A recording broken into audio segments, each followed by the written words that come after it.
2 years already. Time really flies.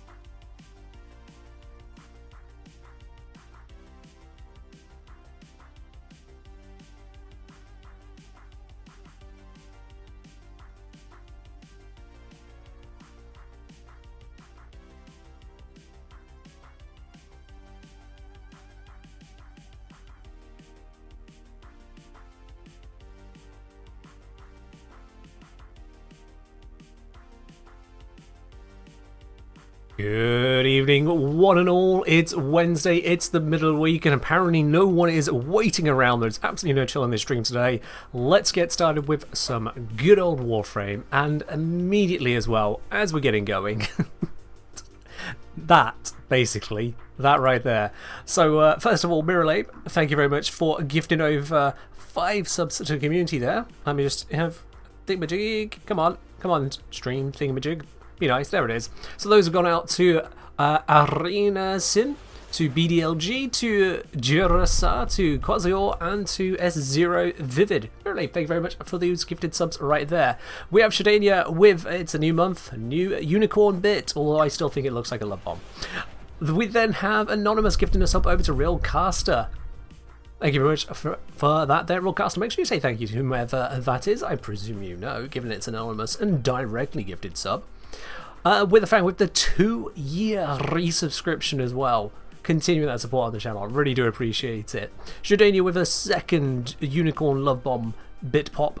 With a fan with the 5 gifted subs going out to Uncapybara, to Naotan936, to Harris12, to Squeeze Hard, and to Kiseki, I want to say. And then Miralabe, apparently offended that someone dares try muscling in on the gifted sub territory, has then gifted out another batch of 10 subs. That's going out to Angel69 Ponce, to Plan Logician, to Jones2130, to Helipline, to the Sunny T, to Nate the Rev, to Monksibubban, I want to say. Yep, sure. To Kim Sotus, to Rivalry, to Dizzlegod. I'm really struggling with some of these names today, I'll be quite honest. But no, thank you very much on all of that. And Lament Material with the 100 bits out to community here as well. Good freaking lord. So we've already gone straight through a level 5 hype train. The sub goal has been hit. And yeah, I guess that's it. Stream's done now. Thank you very much, guys. I've earned my money for the day. Bye. See you all. It's been fun. Have a good one.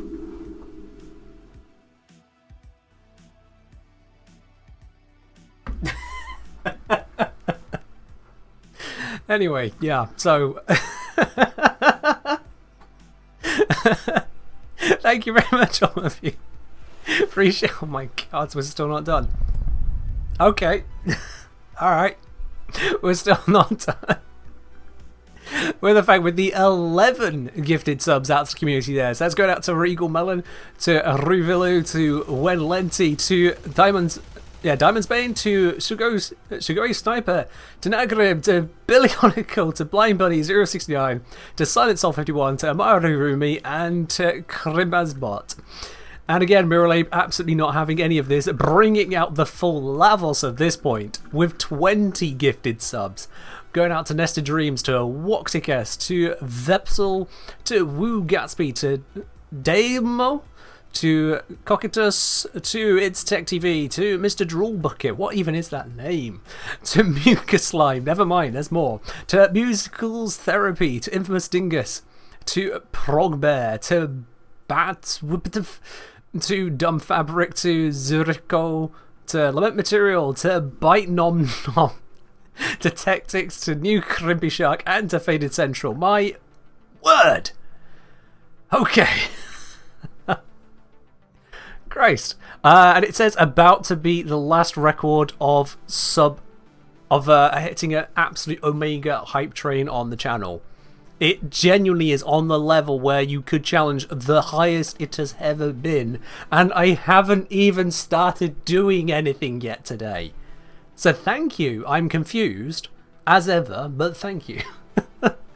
Today with the extra hydrate as well. Okay, yeah. So that was a lot of everything, wasn't it? That was a lot of everything. On camera, Barrett saying, pretty grateful with the beautiful person who gifted me the sub. Yeah, absolutely. That was a hell of a lot of generosity right there and then, my word. That was a lot. It's one expensive competition. I mean, obviously more expensive, let's be honest now. I appreciate it all the same, but then there are people that compete over, you know, who can have the shittiest Twitter battle. One decides to buy Twitter, so there you go. There are crazy people out there, and then we got crazy wonderful people, and I'm glad to have the wonderful variant of crazy right here. Appreciate all y'all. Appreciate you. But my god. Can I move my Warframe now? Is it safe? Can I take a step? Are we good? Are we good?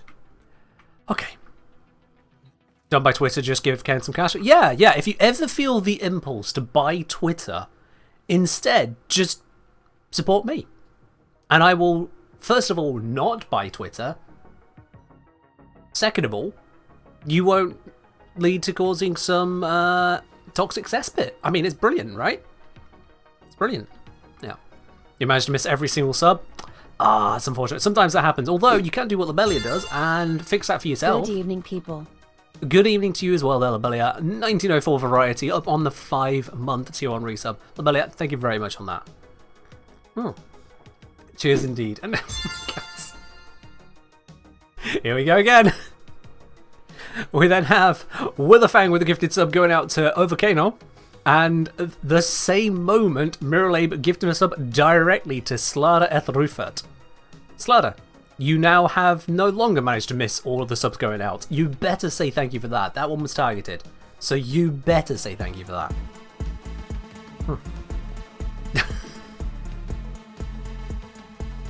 And in the midst of all of this, someone else just wants to celebrate with a little bit of Octavia's best song. Thank you very much, anonymous musician right there, for the 375 bits as well. My word. Okay, we're at 46% of the current level of the hype train. I don't even know what level it is. That's hidden by the big banner saying we're about to beat the last record if you guys actually full send it. You've got less than a minute if you wanted to do so, but you're gone and done it. So you have, what, 50 seconds if you wanted to cross that line, and that's entirely up to you, but all the same, this is still a redonkulous amount of support, so thank you. Yeah, I suppose I should probably say what we're actually doing today as well. What we're actually doing today, which is cracking with EDA. Excuse me. Multiple sips of drink at the same time, does that. Cracking on with EDA, seeing what roles I've got there, I haven't even looked at it as yet. And then continuing to build up the Ducat count, because of course, Tenacon Barrow is just around the corner.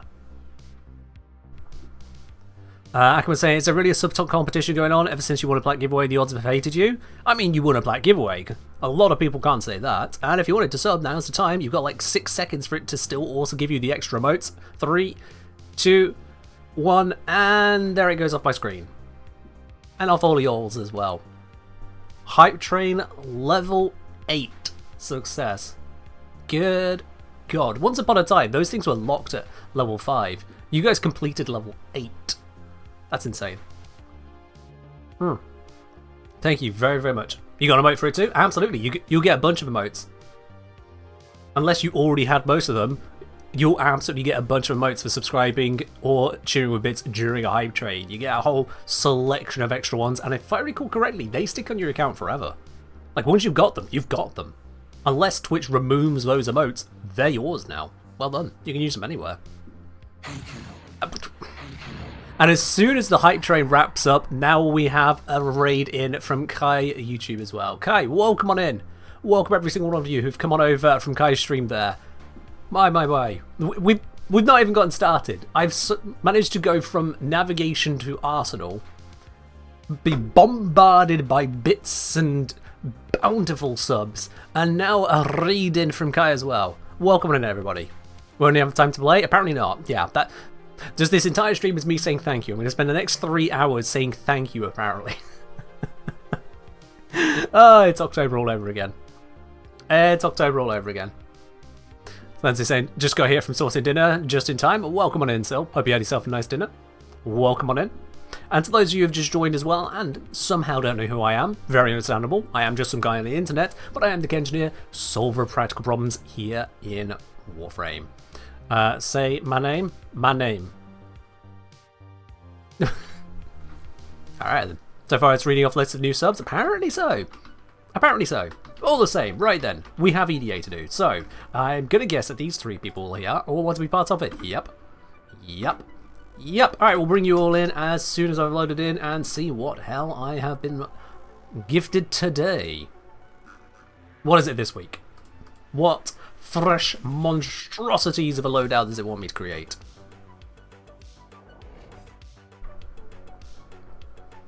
Until, thanks for grabbing that shout out. Appreciate it. Your screen's black? You might need to refresh then. You might need to refresh. You just downloaded the game 4 days ago, been fun so far? Hey, welcome on into the community. You're about to see some stuff which is a little bit further than 4 days in, most likely. Word to the wise, Tenno. Do not ask about Bird 1 and 2. You did refresh, your screen's still black. You might need to turn it on then.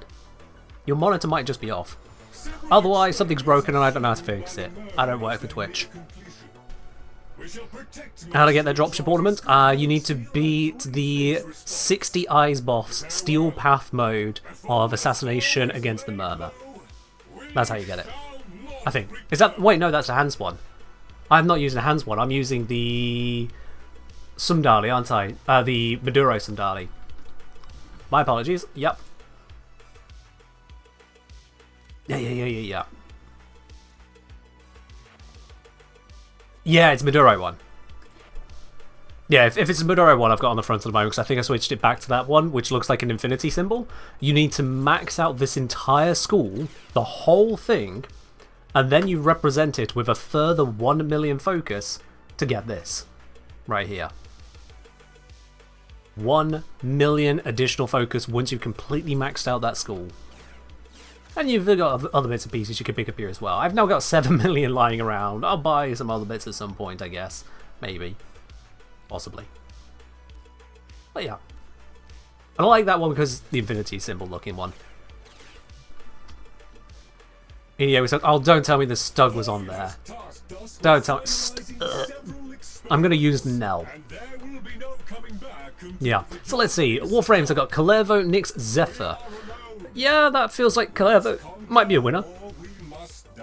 Although, that said, Zephyr. Zephyr is a good one. Oh, we're going to go Zephyr. Let's go Zephyr today. We've got Zephyr, then Gotva, Hema, Steflos. Oh, that's going to be a Gotva. Nell is a pickup there. And then melee weapons, Dual Ichor, Dual Ether, or Lacera. Well, Dual Ichor. Stug? No, I'm not using the bloody Stug. The Stug is pathetic. The Stug is an insult to anything that considers itself a weapon. The Stug is a baseline from which you draw anything more threatening, including a coughing baby, is more powerful than the Stug. A coughing baby on the other side of the planet is more dangerous than the Stug. I am not using the Stug. There is quite a lot of melee enemies. They do, but then Zephyr can just go up. So it's not a problem. Stalker baby more dangerous? Yeah. What remains to be seen. You can still hit damage cap with a Stug. You can hit damage cap with harsh words. Doesn't mean it's what we want to be doing.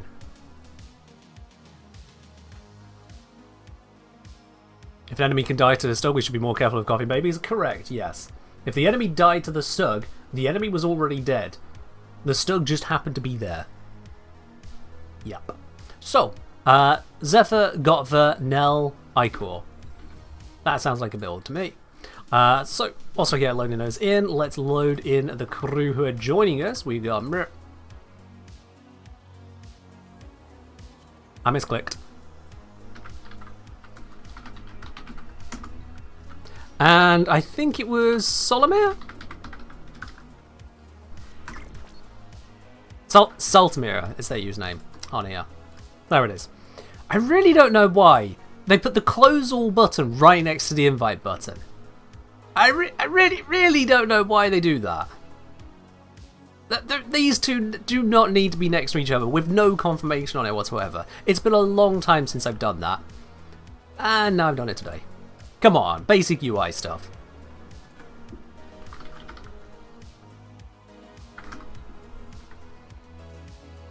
basic UI stuff. Eve Online learned this lesson ages ago. Right, so let's equip for the run. Zephyrino's. We're gonna want a Godver. Have you got a Godver? I have indeed. We're gonna want to have definitely not the Stuck. No Prime, not fully leveled. Okay, we'll finish leveling it today then it seems. A JUL24. Have I actually done anything good with it? Looks like I may have. Wonderful. You're very welcome. I'm fairly certain this person is in fact not in the stream right now. What are syndicates? Just a lot of the section. Syndicates are basically a set of mini factions, whereupon if you say, hey, I'll represent you guys, then the faction you've said you represent and their best buds go, oh, that's real nice of you. Great, we'll just give you free stuff. And the two that don't like the one you picked go, how dare you? That's mean. We're going to send some enemies after you now. But you don't need to worry about them. They're not really that strong. And that is basically the entirety of the syndicates. So pick whichever one seems most interesting to you, and everything that you can't get from those that you have unlocked, you can trade for from other players. That's the entirety of it, really. At least from a practical perspective.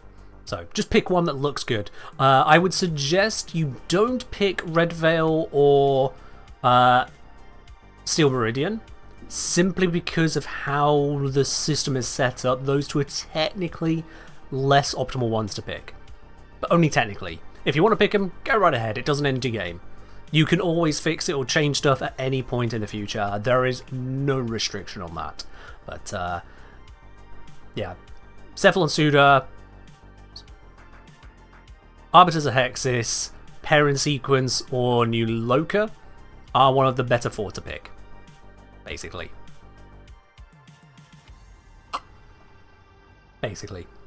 I don't know, so I haven't done this myself. Does it allow for variants of the weapons or only the one listed? Variants of the weapons. So when it says Nell, I can bring Nell Prime. When it says JUL24, I can bring the Incarnate variant of it, yes. Yes. Okay, so let's double check that we've got everything set. Yep, that's looking all good there. Gear embargo, oh dear. Secondary wounds, yeah, not a problem. Knife step, jumping balls as the effect. Ha! Zephyr. And transference. Ooh, so no gear and no operator. That's a double down. That's a double down right there. Prepare well, for we shall not return until the experiments Fair do, nested. Fair do. Alright, let's see then. We've got a survival with killing Necromex for our life support modules, again. Vampiric Limitus again, and Devil's Bargain again. Ew. Allies have been forming to sustain enemies gain plus fire rate at the cost of ammo efficiency. Oh, that's unusual. That is unusual. That actually screws up the Nell because it gains ammo efficiency. So if this takes it away, you'd be on 50% ammo efficiency. That just kind of ruins you. Interesting. That's unfortunate. Are you wasting your credits or are they hard to get?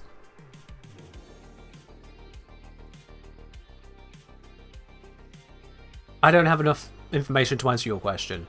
If you're about literal credits, spending your credits on blueprints, pieces, upgrades, improving your mods, always worth it. You can always get more in-game credits. It's really not hard. As a new player, you will find it a bit of the bottleneck, but as soon as you get to Neptune, you'll find that credits are no longer a problem.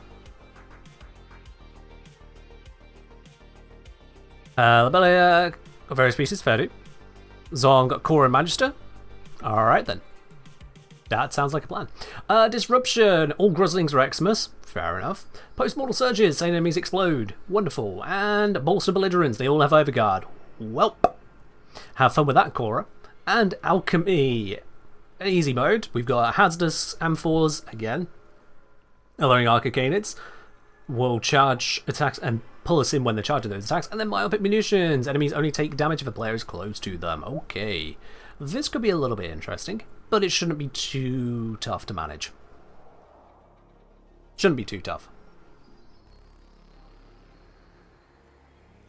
Yeah, we can manage. Alright, just making sure everyone else is definitely loaded in, and I want to make sure that my loadout is correct. Let's see, is the default loadout workable or have I broken it? There is a mod missing, but that's because I've never actually opened up that slot on it, fair enough. Lots of duration, low water range, low water efficiency, arcane tempo. Oh, shotgun fire rate, I must have been testing some with shotguns. Let's not use that, let's go with...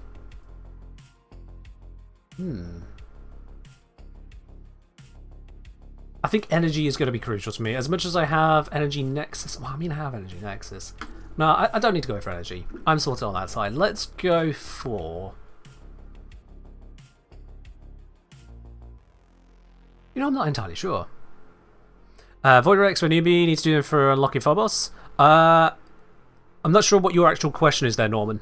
Not sure what your actual question is.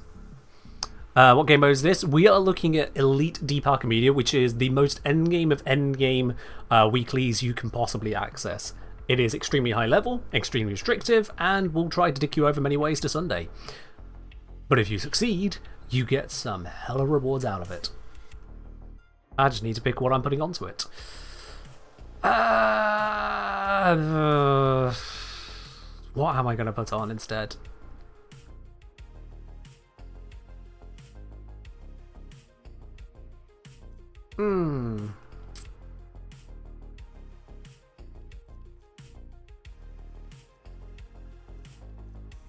I don't really have anything I need to be using right now. So you know what? I'm just going to use one that I don't really use. Yeah. I basically never use this arcane, so why not? Let's just slap it on today. Doesn't really make a difference, doesn't change anything. I probably shouldn't use it, but I'm going to. Let's see, that is set up Cold Rad. That'll do just nicely, thank you very much. We'll keep that. Nell Prime. Okay, not what I wanted to see, but it is still most of a build. Let's invest in it a little further. It's not fully ranked, never mind. And you. Yeah, workable. Workable. I can't complain too much of that. Melee influence, but with only viral is probably a bad idea. Yeah. So let's remove that, and let's instead go for...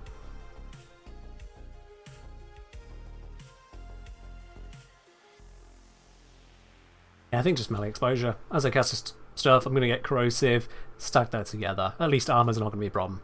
We'll roll that. That should be fine. Companion, let's equip my standard. Good old Worm Prime, can't be upset with it. It does a lot of good stuff. And yeah, we're good. Let's do this.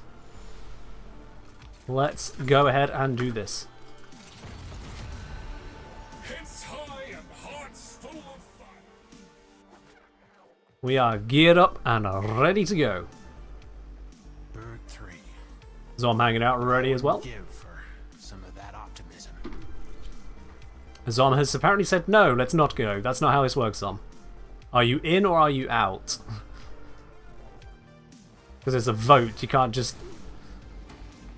not it. Well, Zom's up here, so I'm assuming they're actually in. I just clicked the wrong thing. You got Worm Prime, but never used it. What's his deal? So, Worm Prime is the only Sentinel that can have over 1,200 shields without going into overshields. And as a result, it is able to make, I think, Reinforced Bond always active. It can give status protection. It can give fire rate bonuses, critical bonuses. If you want, it can also disperse crowds, but I actually don't like using that. Overall, it's just a very effective item. Alright, we gotta survive. Or oh dear. We gotta survive for a terrifying... Oh, they can still reach me.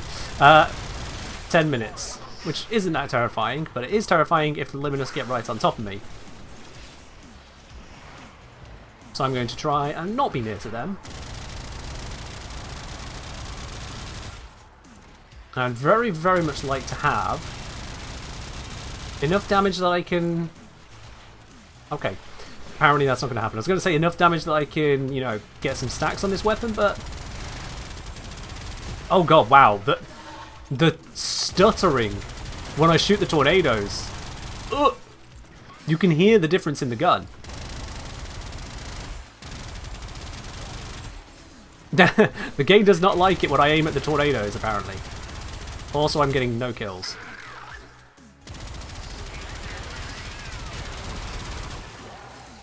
There we go, there we go. Now I've got some kills. That's going to ramp up the damage.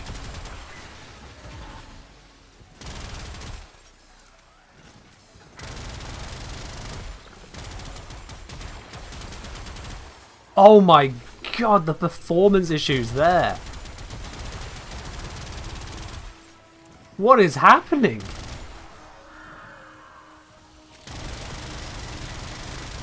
Oh, this is a bad time to be out of everything.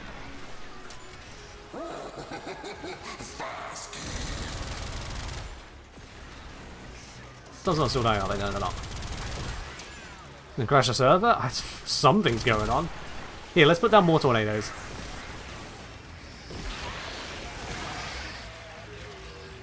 Oh, I'm out of Godfrey ammo. There we go. Yeah, so Godfrey is really struggling at the moment. Turns out Godfrey is not well modded.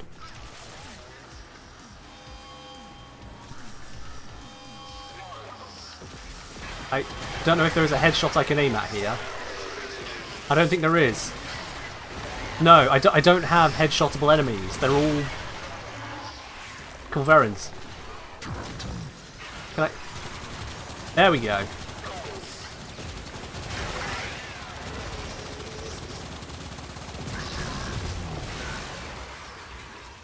Yeah, I still absolutely despise the fact that this entire faction is such a pain in the ass for headshotting. Oh, there's more Luminous.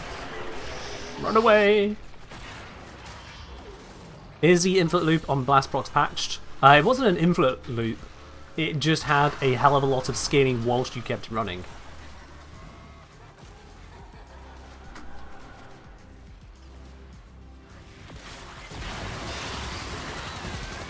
There we go, I managed to land the headshot on that one at least. Now there's no more enemies for me to headshot. This is going to run out. That's a shadow. I can't shoot shadows for headshots. Yeah, aiming at the so-called headshot of these guys does not activate Null Prime. That's so stupid.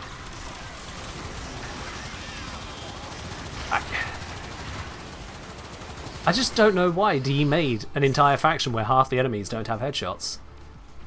I just don't get it. Like, unique weak points, I understand. Them weak points not being headshots, I don't understand. And then some enemies don't even have weak points. It's like, okay, well, screw every single weapon that relied on that, I guess. There's only 6 mods on the Null? Yeah, it's currently being leveled and built. It's not fully built. The trials and tribulations of randomized gear. Sometimes it tells me to use gear that's unfinished. Here, if I get the headshot on you, oh, never mind. Yep, you just roll away. That's Luminous. Is there something else I can headshot, please? Something? There we go. And then aim for the tornado. There we go. Luminous.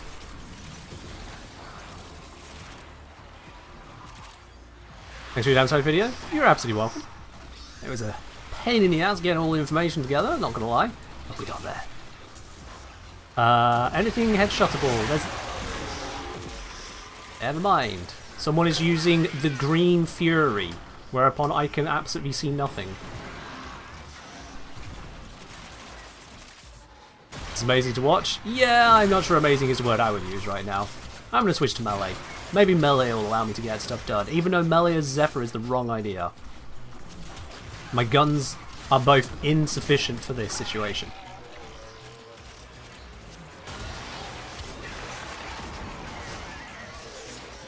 God, the lag.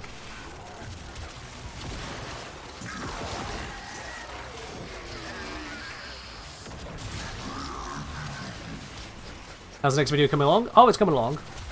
It is coming along. I have discovered that D have made some more changes, or at least in the same update made a bunch of changes that they did not announce. So that's going to be tough. Can you ask for trades here? No, you cannot, because it is pointless to do so. If you wish to trade with people, I recommend you use Warframe.market. Asking for trades here is about the same as going to Warframe.market looking for build recommendations. You're in the wrong place. Changes to what? Enemy hit points. And pretty significant ones too. Oh, where's the frickin...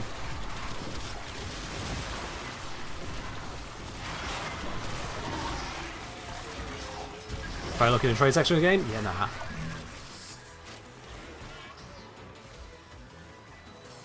Unlocks EDA with everything on. You say I have to then run an EDA with everything active? I'm not sure I understand your question, sorry, Jack. Not sure I understand. Oh, I feel like I am using just paper mache weaponry today.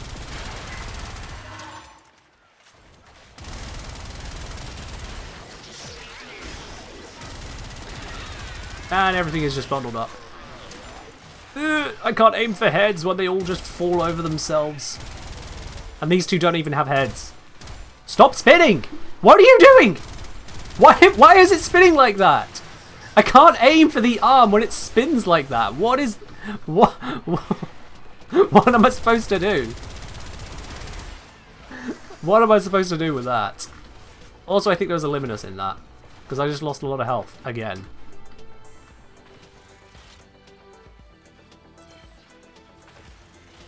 Why did I get the sound of scanning something? I'm not scanning. My companion can't either.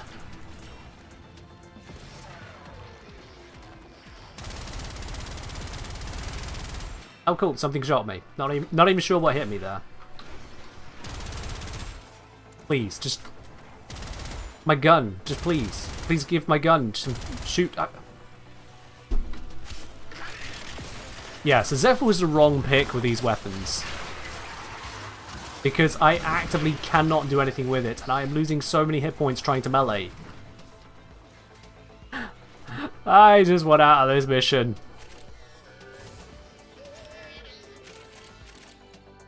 Don't worry, just proc your healing arcane by getting a headshot kill. I know, right?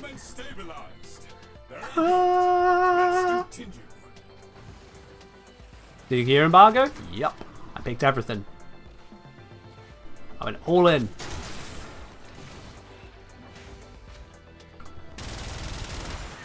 There we are. Get a little bit of health regen for a bit.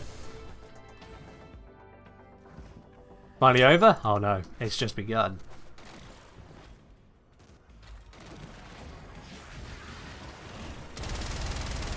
And of course, a health elite X-Men shows up.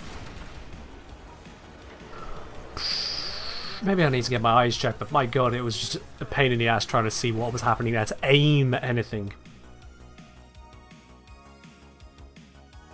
I cannot aim with these circumstances. You didn't trust your frame choices, you went with Dante? Yeah, fair enough. I know I could just not take all of the options given to me, like I could have brought a specific weapon here.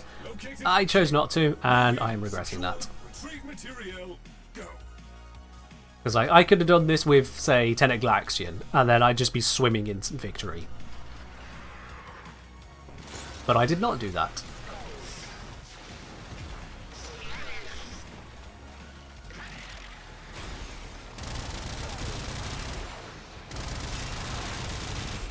Okay, yep, you have more hit points than I can possibly deal with. How about Nell? Oh, no, someone's going to steal you away from me now, so I can't even get that. Yep, that makes sense. Kill. I'm going to fly here for a bit. Miss the headshot on that thing, and now there's tornadoes that are not even my own.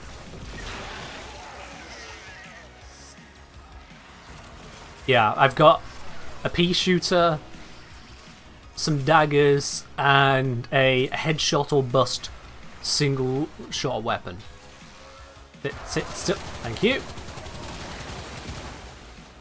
And with things moving and animating the way they are, and half of them just not a target,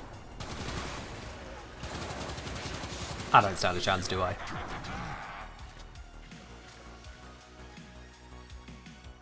Your weapons didn't do well, which were Tenet Glaxion, Cantera, and Nikana Prime. Tenet Glaxion should do fine.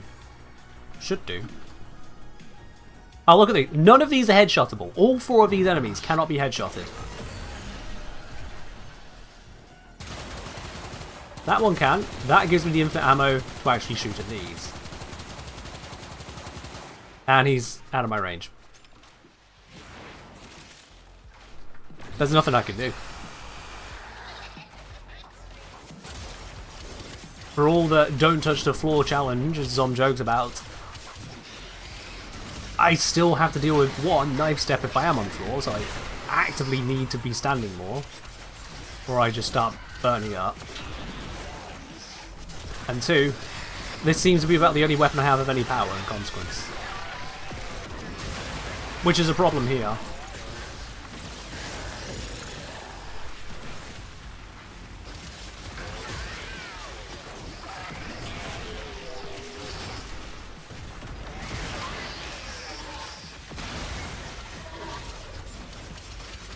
Straight up not having a good time with this setup.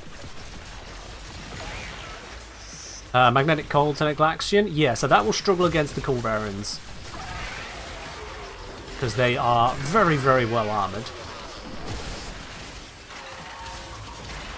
In fact, your only benefit there is really against Overguard. I would suggest for these to use a Viral Electric setup. They're weak to electric, and viral work against all of them.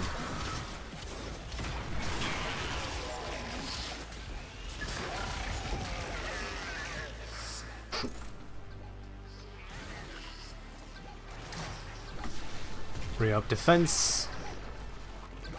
See if I can help with killing this. Probably can't, it's already dead anyway, actually. Let someone else roll some usable weaponry.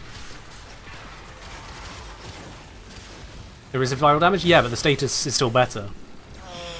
Think about it. What's Magnetic doing for you? It's helping you against just the Overguard. Now granted, there is a lot of Overguard going around right now, but that's it. Electric damages Overguard and health, no problem. Viral increases damage against their health, which is what the majority of them are going to be the threat with. Electric has the AoE, so if there's anyone doing any grouping, you get even more power out of it. Electric has the damage bonus against Murmur. All Magnetic has is the damage bonus against Overguard here. That's all it has. Yeah, Radiation got nerfed because... Oh, to be honest, Radiation was never really that great against Murmur to begin with. There's a little bit of a damage bonus. That's what it offered, and then otherwise confusing them. That's just not enough. And now you can use Electric for greater effect, because it has not only the same damage bonus, but it also does damage over time. Radiation is just not the way to go. Not if it costs you your Electric.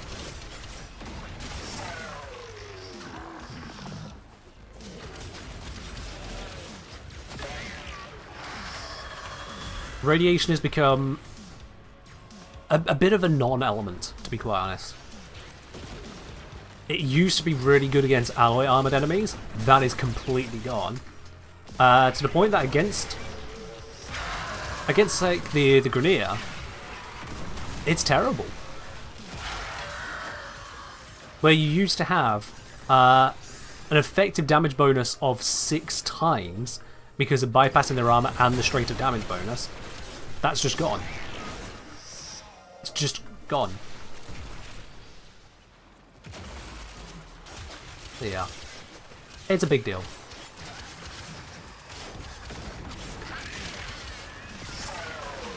I don't feel like I am achieving anything here.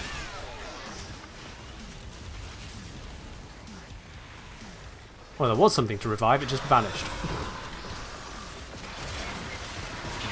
Hey there, new player, Trouble Deep Park Media really wants to get to any tips. Don't use just whatever gear. You really need to have strong gear, so either spend some time during the week upgrading the weapon options it gives you, or accept lower returns by ignoring one of the random selections and bringing your true powerful gear. You cannot walk into this mission with just anything. I also recommend doing it in a group rather than solo, so that everyone can make up for each other's deficiencies. If you roll the perfect stuff, hurrah, success, but if you don't, you're in for a ride. I would also say, genuinely avoid headshot required weaponry. Just these missions become such a mess that relying on headshots is asking to be nerfed. So if you can avoid headshot required weaponry, it's just a good idea. Incarnans can at least charge off these guys' arms, because they charge off weak points, not headshots. But otherwise, yeah.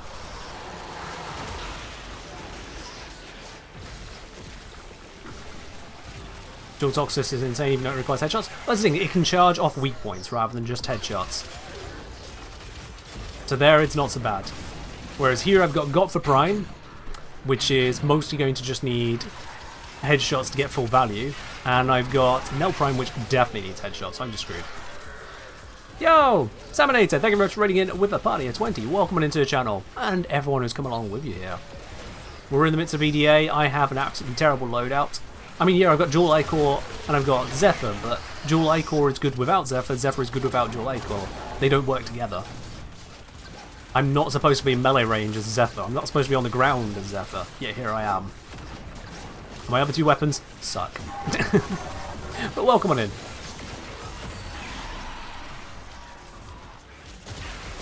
Welcome, welcome, welcome.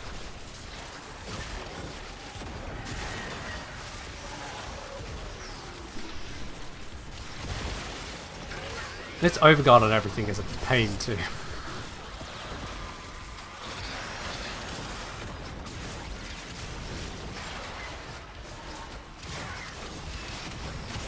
Belly thing plus Varuna Raw Rifle was broken there. Well, I mean, yeah. Oh, bollocks. I looked away to read your comment about how Varuna is good.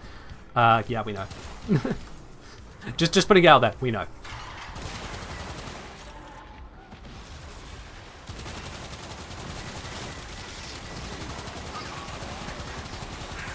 Damn it, I can't shoot shadows. Hide them away, please.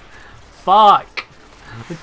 I know it's part of someone's core kit, but it just hides what I can shoot at, even with the enemy highlight. Because I need to find the enemy, find the headshot, land the headshot, keep the abilities going, and not die in the process.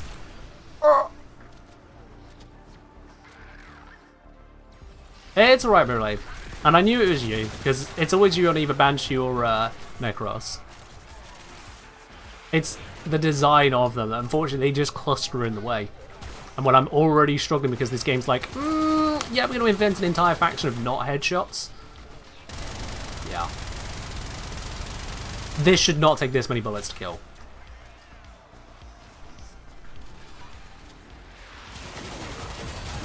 A lot of choices here. Very, very much a choice. I'm being attacked.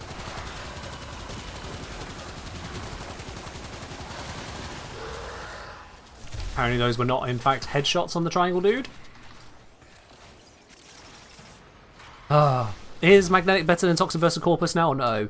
Broadly speaking, no. Toxin bypasses Corpus shields entirely. So, broadly speaking, no. However, there are some Corpus where Magnetic is going to be superior. You can do Magtox. Generally speaking, it's not advised, simply because you're investing into so many different elements at once. Whereas optimization is usually about choosing one thing to be good at, not trying to do lots of little things. Magnetic is better than Tox on Overguard. So Magnetic does have the damage bonus against Overguard, there is absolutely that, yes. Is it a bad idea to put elementalist mods on weapons that are already good? I'm not sure how you've come to that conclusion, to be honest. You tried them on weapons that are already good, you didn't see much of a difference. It depends on what difference you're expecting to see, to be quite honest. It's a status damage bonus. If you're killing with not status, then you won't see a benefit.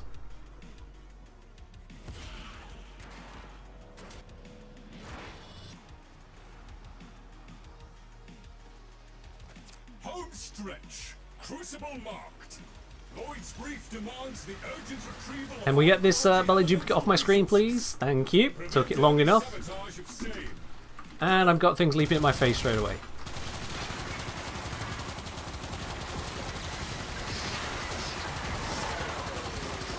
Okay, that one became immortal. I guess people were too far from it. I'm being hit.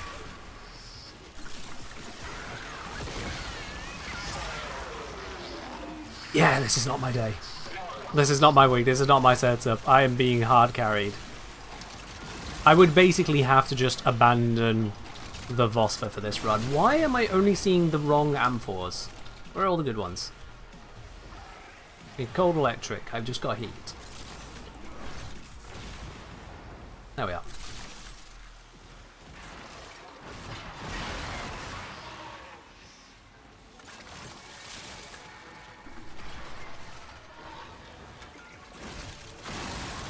How about using magnetic on secondary with secondary fortifier arcane? Just use secondary to break overguard. Well, I mean that's kind of the point of having more than one weapon, is that you can have different setups of different things. Yeah.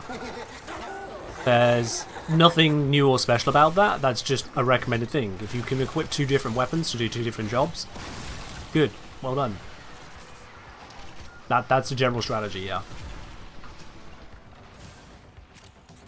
I'm just gonna hard focus these amphors. It's what I'm good for right now. Not even going to pay attention to the Grozling.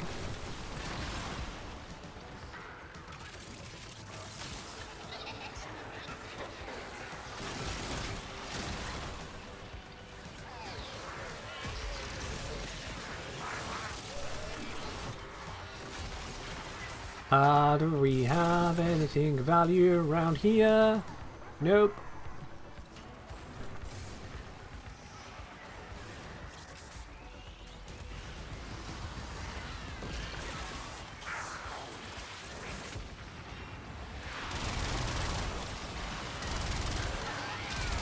I mistook that for my tornado for a moment.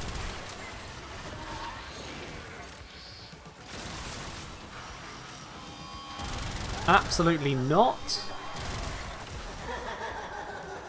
There we are. Tornado will counter that. That's good enough for me.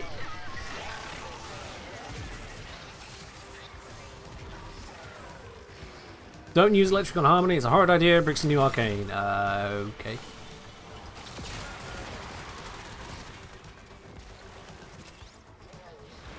There's like 5 new arcanes and I haven't memorized which one does what. Sure.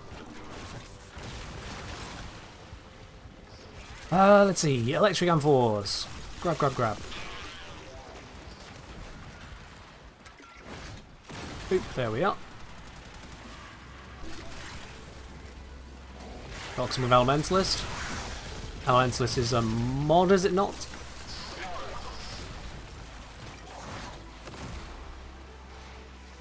Melee affliction, knockdown, 6 extra stairs procs. Okay. So why does that brick the arcane? Because all I'm reading from that is you knock them down, you apply a lot of electric. That, or a lot of toxin. Yeah, electric. How does that brick it? Electric and heat is stuns. Okay, but like, can't you also knock down the enemy? Or are the animations interfering? Stuns prevent knockdowns. I was unaware of this. Okay.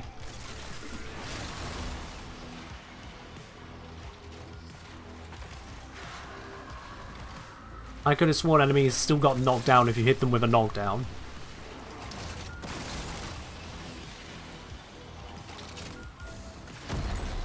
Hello, Betty. It has been a while. Hope things have been good for you.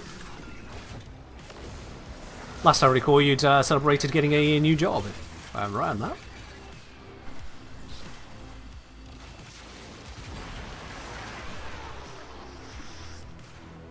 At least I've not felt useless this alchemy mission. I could continuously put in the amphors, even if I had to just hide away from damaging because I got crap options.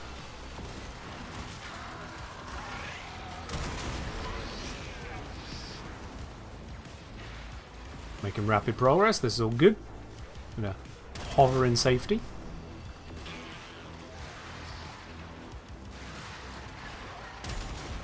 Oh, we both activated that, me and someone else. Oh well. Downside of the game mode.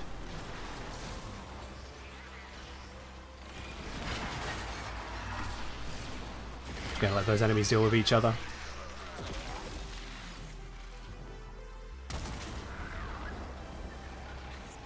Nearly done, and then we'll just need to do another entire crucible.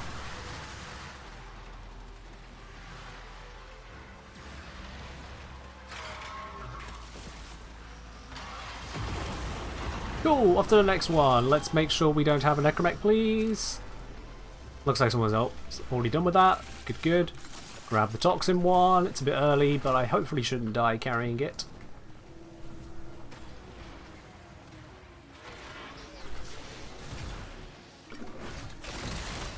First amphora in.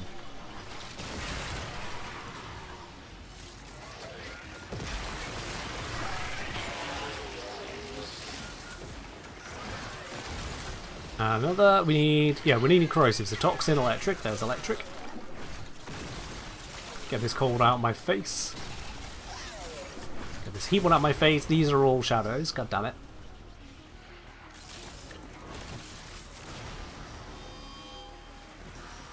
Let's deny that from happening.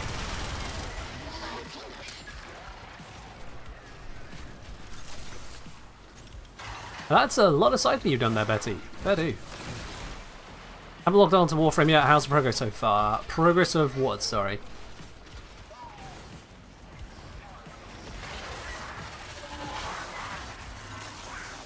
That's cold. We don't need that. That's heat. We don't need that. More M4s we don't need. There's one we need. And again, let's try and stop that. Good, good. Event progress for ephemera. It's over 60%. That's all I know.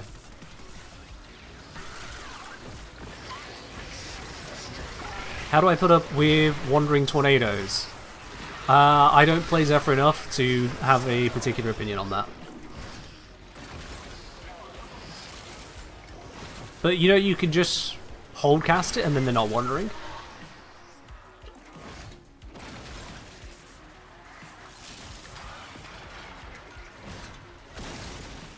There we go, got a lot of useful amphors here, we can make some good progress.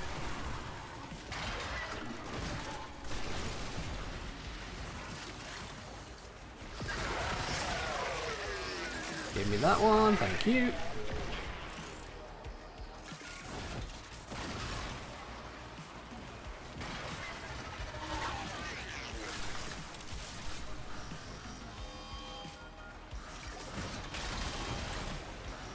You like to throw the amphor on the floor? Okay, fair enough. This is a whole bunch of amphors I don't need. Let's just chuck them away. These are of no use to anyone here. I don't think I'm even doing any damage with them. There's one I need. Nope, that's a cold one. That one I need.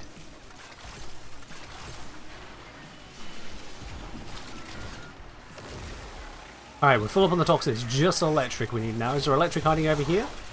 Yes, there is. I can grab it. Didn't pop up on my UI, but I have got it. 69%. I think I saw a purple. Nope, someone just grabbed it. God, this is a mess of amphors. This is why I throw the ones on the ground, just to clear the space visually. Nubina apparently wanting to be timed out for 2035 seconds. We got a mod who can sort that for him, please.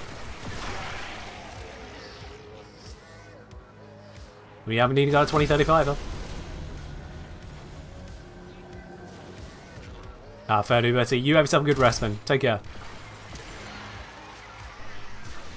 Looks like mods are asleep. Boop.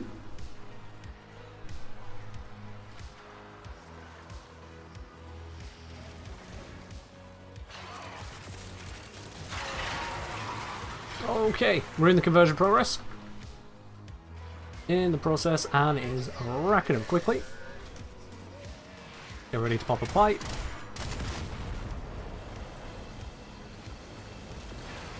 Hello, crazy kid.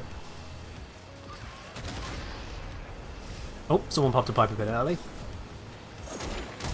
There we go. And we have a bonus X to deal with. That's nice. I hope whoever spawned it is ready to shoot it.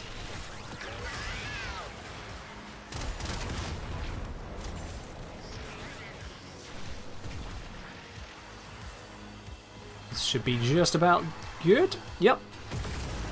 We can finally get out of here. 99.3% purity.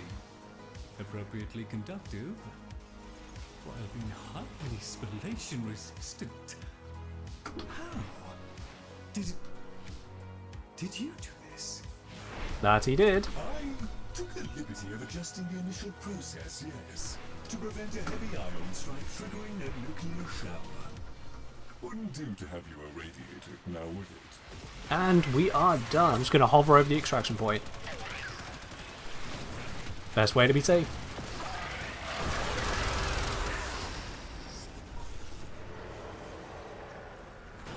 Oh. And we got another couple legendary arcanes. There we are. Hard carried, definitely there. Absolutely hard carried through this run, but I'll take it.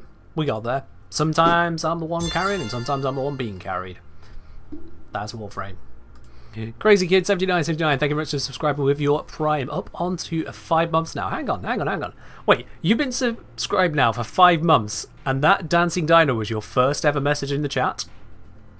Fair enough then. Fair enough, yeah, okay. Cheers indeed. Bitrate died for you extracts? Yeah, Twitch and bitrates. Name a worse combo.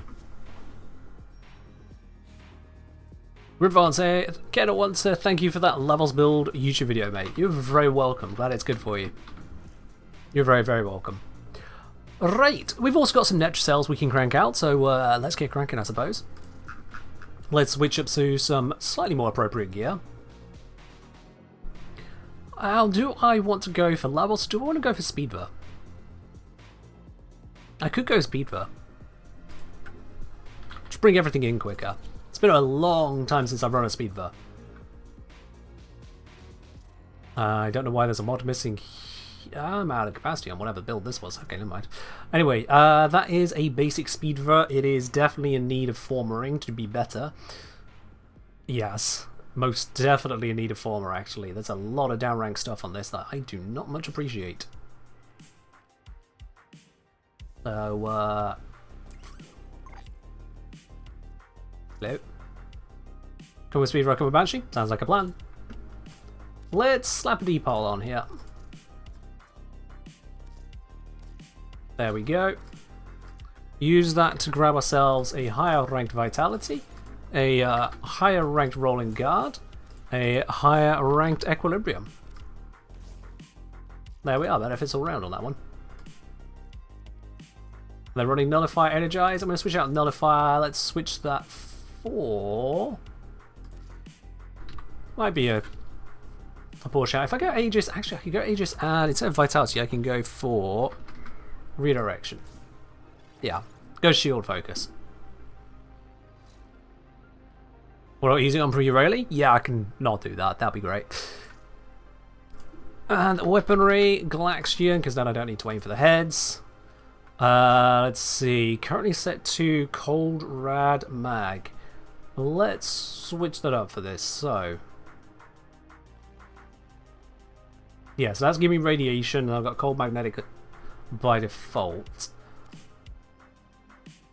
I think just go viral. Actually, no.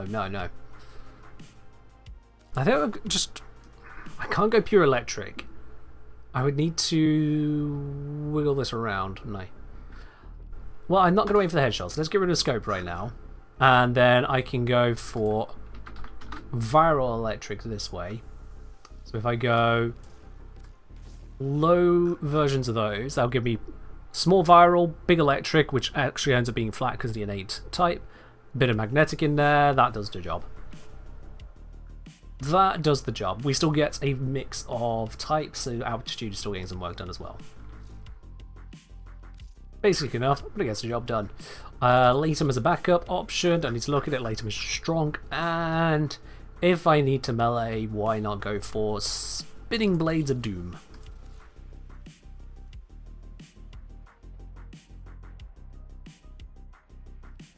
Do I have it? An influence? There we go. Yeah, let's do that one.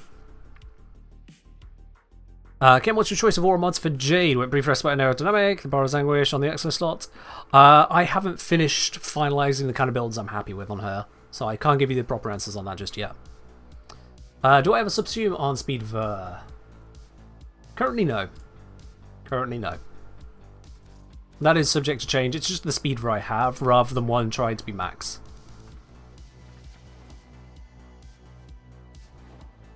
Another.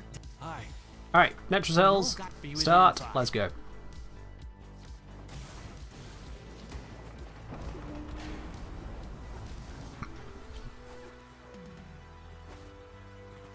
Let's get cracking.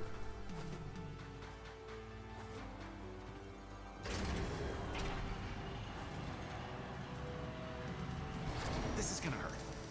You need all 4 key glyphs from these pillars. Okay, now I probably don't want all key glyphs this time because I am not running Lavos. That damages me.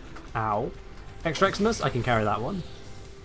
Electric targets me, I'd rather not. Lose energy when enemies nearby, I'd really rather not. Like, my role here is speed ver. Someone else needs to be the tank of the keys. Only one way out of the anchor hole. What am I going to do, Gamba? Yeah, go ahead, Sil. You've got the ability, you've got the power. Go ahead and do so. It's your prerogative. Yep. Just a quick little portal. As you are wont to do. I probably should have switched to Xenoric, considering my energy focus here. Oh well. Please no shoot me. I am fragile.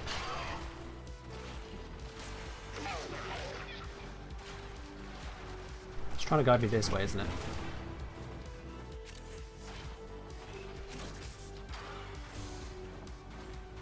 Wait, this is back at the start. Why is it guiding me this way? You dumb waypoints. That is not the direction to be going. Those waypoints would definitely point in that direction. I trusted you, Lotus. Fix your tech.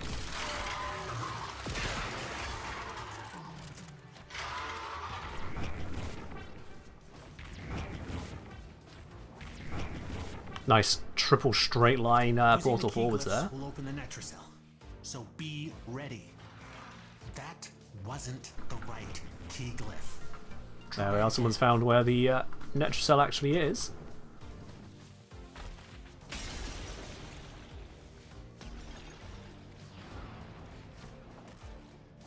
Why am I mantling onto that? Just bounce off it like normal.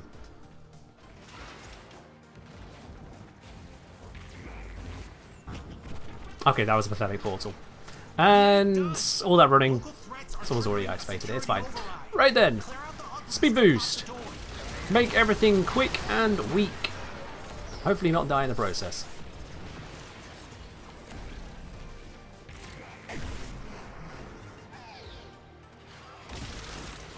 Is it me or is that expanding really slowly?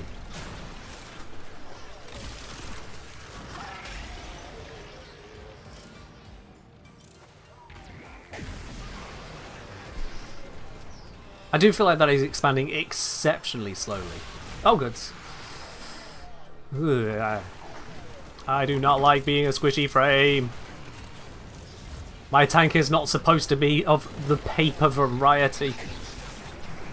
I know I've got Null Star, but this thing seems to run out just stupidly quick. It's already down to half charges. Nearly gone. And I'm being beamed and tornadoed. The tornado might be friendly.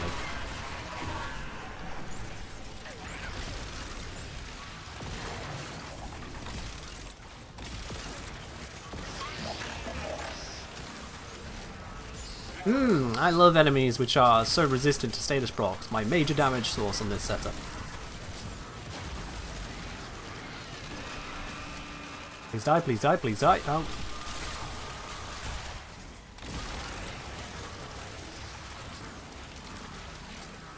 Please die. At some point this sentry take enough damage? There we go.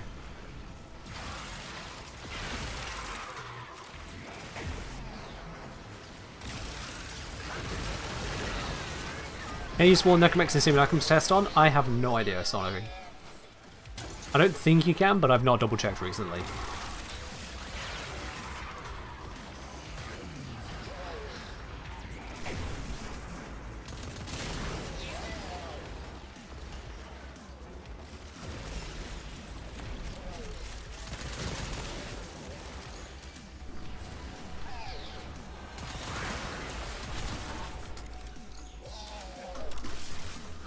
Beaver, please.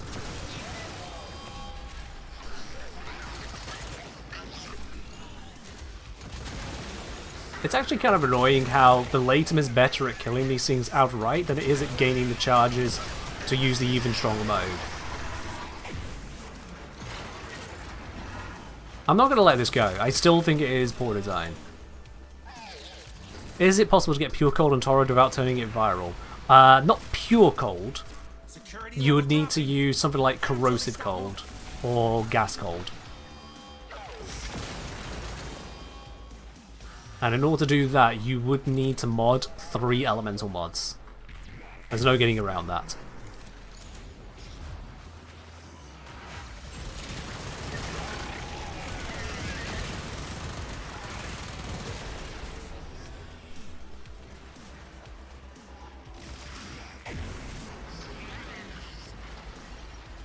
We are continuing to lower the levels. I don't actually have the circle. There it is.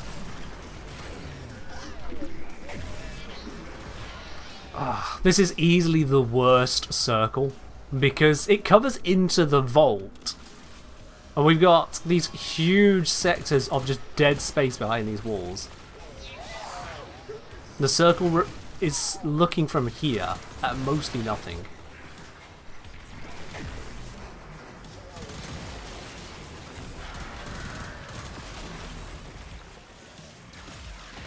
Good old heat proc. Look at this, look at this. These tornadoes are holding enemies outside zone. In fact, yeah, whoever's Zephyr, stop using your tornadoes, please. Or if you're going to use them, hold cast them here, please. You're holding enemies outside the zone. It is actually increasing the length of the mission. Unfortunate, I know, but that is, again, the design. We have to work with it.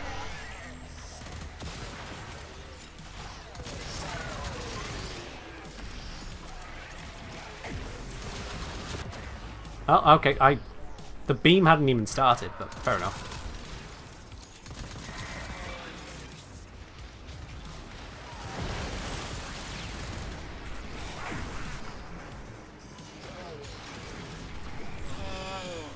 You're hold casting inside? Well, there were tornadoes outside, so define what you wish on that. You made a mistake, that's all.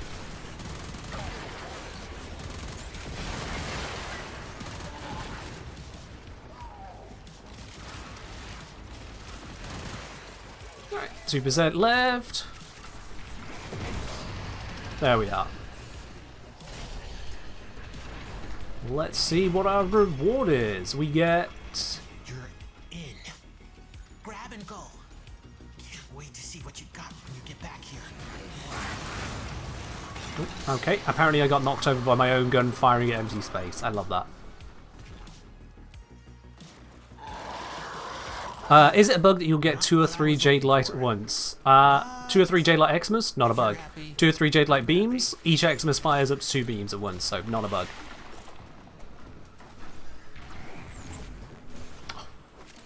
I used the wrong ability.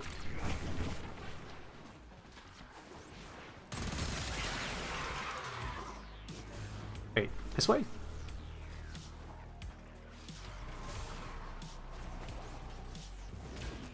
There we go.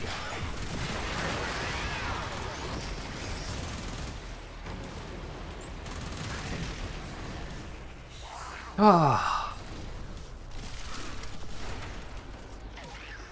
A slightly messy mission, but we got there. And all from melee arcane adapter. Who mostly ranked Nova in the process, which is nice. I'll have a few more hit points now. Samples over here, if you please. Murmur, hi. Alright. Let yourselves go. Let's rob the old fart blind.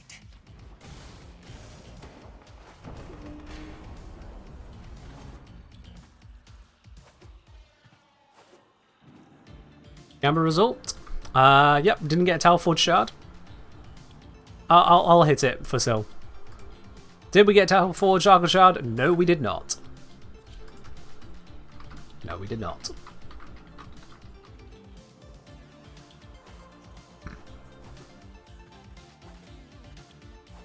Definition EDA, Elite Deep Archimedia. Who are we waiting on? We're all here. Did someone hit the wrong thing on the vote again? Yeah, someone hit the wrong thing on the vote again. Herd 3. Go. Go with the herd. Works for me.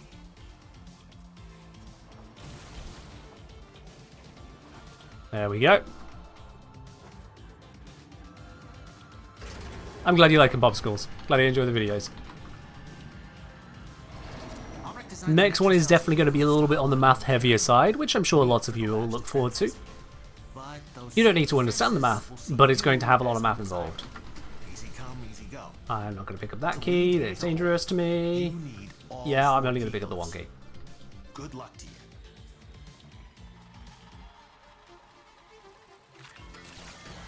You got your glyphs. So, hit the terminal to exit into the labs. Alright, off we pop. Somewhere rushing ahead, as is their wont.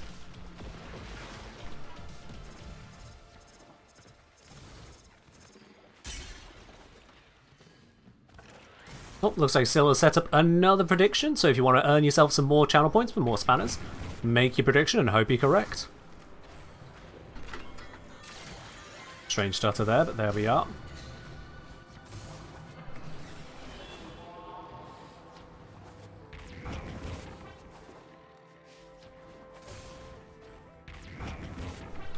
I can't just keep using those portals, I am a little low on energy. This is not an efficient build.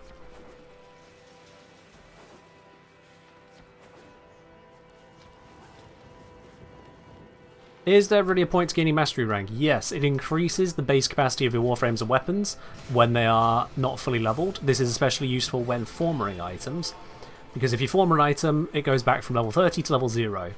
If you're MR30, it continues to act like it's level 30, so your mods don't fall off, your warframe retains its entire abilities and ability power, all the stats of it. So there is a benefit there. MR30 and above also allows you to take unleveled but formed warframes into, what do you call it? Into Elite Sanctuary Onslaught, into I think arbitrations.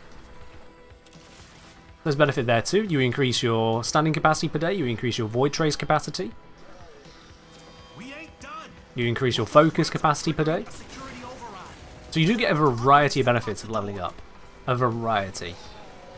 Once you hit MR30, forming an item is genuinely such a breeze in comparison. It's so good. Which means it is so much nicer just leveling up your gear, getting the full value out of it. Is Archon Hunts and Sorties also a limit? Fair do. Yeah. You also get the MR30 Relay Blessing, that's correct, yeah, which can give you anything of like a 25% damage boost, or you can choose a affinity boost, a resource drop chance boost, you can have a credit boost. All of these different bits and pieces. So pick what works for you, really. There's not a lot of benefit between MR22 and 29. Right, at those ones, it's just capacity increases for your standing, your void traces, that kind of stuff. But MR30 unlocks so much. What level does health tanking usually start to fail, even for the toughest? It depends on just how much you're invested into health tanking. Some people can take health tanks past level 1000, but that takes a lot of effort to really invest into it. And that's where we're talking, you know, you're still relying mostly on your health to tank, but it won't be the only factor involved, and they're doing a lot to enhance that health and armor. It really comes down to the build and setup you have. Really does come down to that.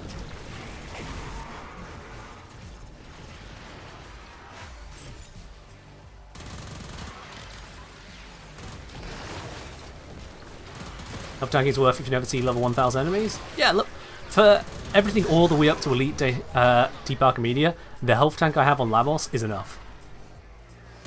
Warframe pros? Well, that's no good. Yeah, you've been booted out of the mission here, Mirror. That's unfortunate. Security level dropping.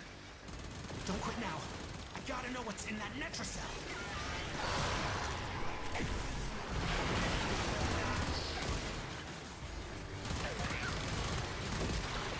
On GML 30 you can get exclusive merch from the Warframe website. There is that, yes. Good news is you don't need any kind of mastery or sub requirement to purchase from my merch store. All of the items there are available to everyone, depending on your country. There you go, right ahead and enjoy those. No levels needed. I love that, I just sprayed into the group there and managed to land headshots. Go figure. Most of the shortage to see if high level players are using rifles, bows not competitive. There's two things to that. Firstly, there's more rifles than there are bows. And secondly, most bows kind of suck at high level content. The most effective bows are really the ones that turn into more of a railgun of death. Rather than maintaining the usual archery components. You draw a bow and then you unleash this just cylinder of devastation rather than a pinpoint arrow. Yeah, combo of there being fewer bows than other weapons, and yeah, bows when they're not, unless they're trying to not exactly be a bow, do kind of suck a bit. Never guide when? At some point. Think about it from a logical standpoint. Which would you rather? A weapon where you have to draw it back and then kill one enemy? Or a weapon where you point in the direction of whoever and detonate multiple enemies? Grab and go. Which is better for a horde-based game like this? Yo! Midgut! Thank you very much for subscribing with your Prime. Welcome to the channel proper. And immediately followed by Distorted Zero, also with the Prime. Both you, welcome on in. Enjoy your lovely blue sub badges, your remotes, your access to the support T-Lounge over on my Discord, and no more ads for you. Cheers indeed, guys. Appreciate it. Why bows have stopped using in real life too? Pretty much. That and, you know, a gun doesn't take anywhere near as much training to use. That's kind of a big one for guns versus bows. To be very good with a bow, you need to be very good. To be very good with a gun, you just need to hit. But bows are cool. The one's stopping you from using a bow. Use a bow if you want to use a bow. But that wasn't the original question. Hello, Jara. I'm doing well. Hope you're doing well yourself. What do I hear people say? That melee starts losing impact at high level content. It's not so much it loses impact directly, rather rifles gain impact. In the early game, melee weapons are absurdly powerful. They could just cleave through basically everything. But as you get out of early game into mid and especially late game, that's when guns get all of their extra benefits. Whereas melee, at least up until recently, didn't really get much of a benefit outside of early game. You could hit full power on a melee weapon very quickly, and you didn't even need full power on them. So that's probably why you've heard that. Melee is competitive. There are ways to make them even more competitive these days than they were recently. I know you can take a punch. Works for me. But they just start off from a higher spot. I personally prefer to use guns rather than melee in most circumstances.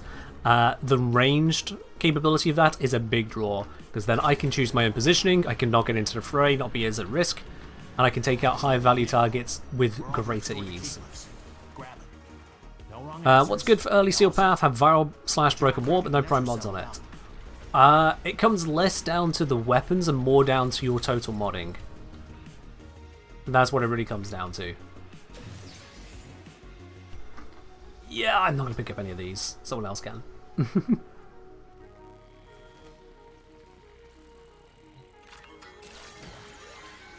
Ready?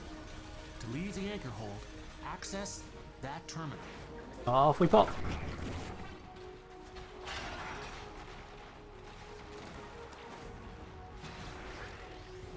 I think someone's gone to the first one. Oh, no, I don't see a name over that way.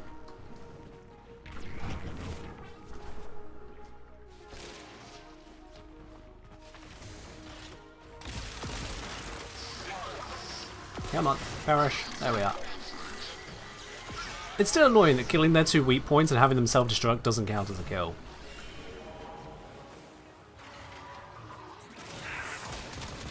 Because it's the only weak points they have, and doing it that way doesn't count for a lot of features.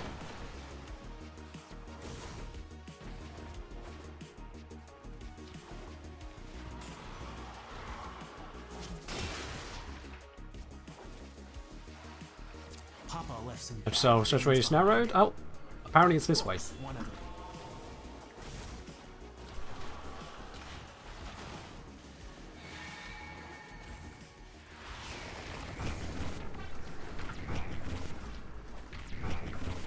There we are, that covered a bit of ground quickly.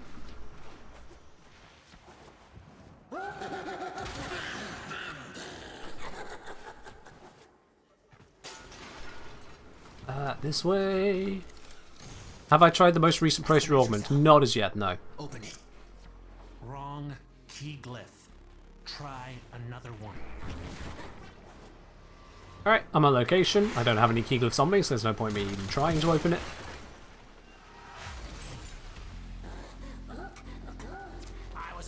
And our circle's over here. Okay. Still a large gap over there, but at least it's not backed up right against an Electrocell. And make sure the system can see you doing it. Can I get the Grozling before it leaves the zone? Probably not. I got technically one of the Grozlings before I left the zone. I'm just going to chase it down. There we are. I can get that one this time.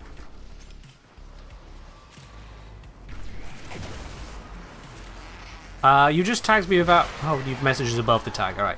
Does mastery rank increase if I use multiple swords? Do I have to use different types of weapons?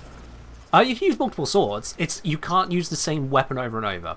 Once that weapon is fully leveled up, no matter what you do, whether you get another copy of it, whether you form it, whether you sell it and build a new one, doesn't matter. Once you've leveled up a weapon to 30, or whatever its max level is, you cannot get any more mastery points from it. But yeah, if you wanted to level up the Dex Nicana, and the Broken War, and the Skana, sure, not a problem. You will do that eventually to fully level your account, yeah.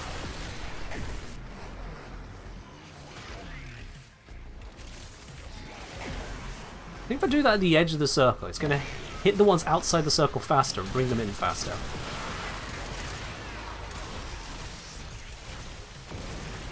Is it relevant to give range or neutral range for slower builds? I'm not fully sold on the details on that. I don't think she needs range, but it's nice to have the range for the portal. It's hard to say.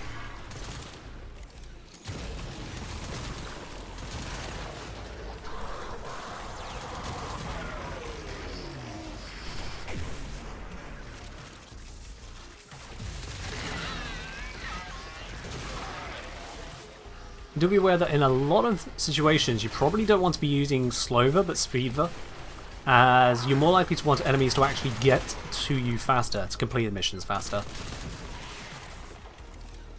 A lot of the time anyway.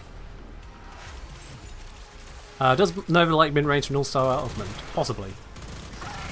Nova is not a Warframe I main. I do not memorize every single build for her.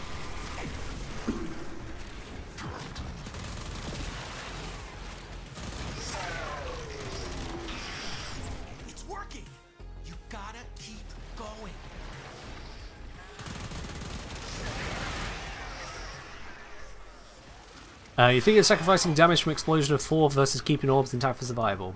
Okay. It comes down to the build you choose to have. Good news is, there's not a correct answer. Bad news is, it means you need to think and choose. Sorry about that.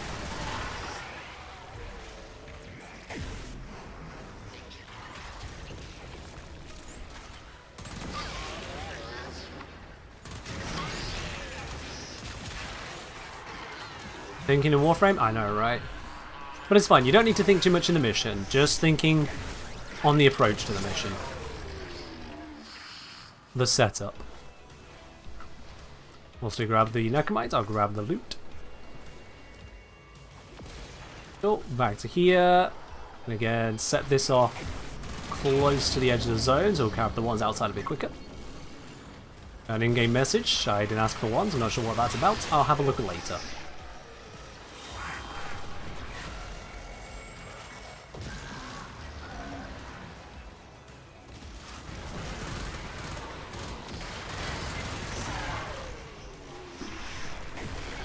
How many Temple Shards have we gotten so far? I need to know like a few decisions for Gambler's Fallacy.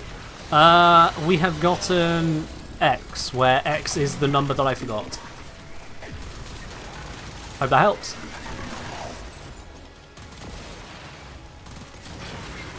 God damn it, you ran in front of me as I fired my gun. This thing has knocked back on it.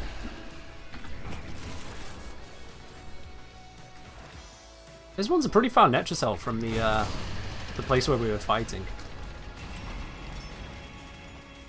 Albrecht didn't want anyone in here. I want to know why. Beams! Cross the beams! There we are.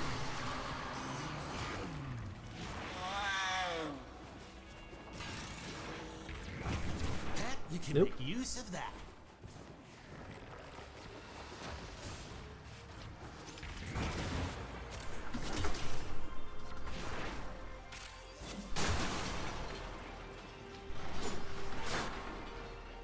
It's probably not the fastest way through, but it's the way I took.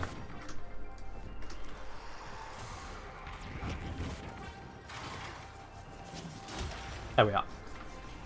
Anyone else going to end up there? Yep. It's not the perfect portal, but it got it done. Well, that was strange use of caps. Yes, there is the raffle going on today. Exclamation mark raffle for that. And we get another legendary arcane. What does force proc mean? Force proc means that when you make a hit or attack with whatever feature is referring to, you are guaranteed to land a status effect of a given type. Yeah, you need to turn off your caps lock, dude. That's how it works. So, say on the Foreman, for example, the Foreman has a forced impact proc in close range with the shotgun mode. So even if your status chance is too low to roll a status effect, even if you got far too much other stuff on the weapon, so impact would have a tiny chance of happening, you still are guaranteed to get an impact proc anyway because of the forced proc. That's what it means. As for can your weapon do them, you'll need to look at the stance that you set up for the weapon, which you've chosen, and see what procs are in that.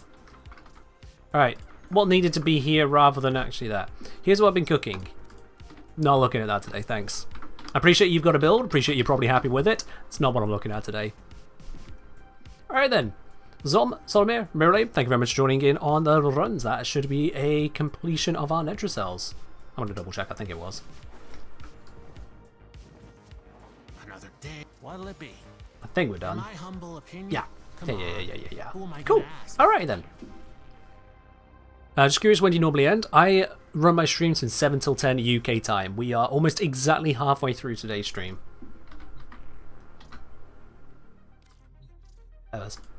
Cool. Alrighty then. Hello there, Health. So, let's get relic cracking for a bit. Let's go and do a little bit of a slappage on that side. If you'd like to join me for some relic cracking, send me a message in game. The engineer will bring you into the squad. What have we got in terms of fishers? Have we got some nice quick ones? Ooh, we got an Axie Capture. We have got an Axie Capture, that's brilliant. So yeah, if you want to join in, send me a message in game, the engineer, ! Join in the chat if you don't know how to do that. Don't beg in the chat, I can't invite you from there. You need to message me in game. If you don't message me in game, clearly you're banned from Warframe, or otherwise on my block list, and either which way I don't care at that point. Ooh.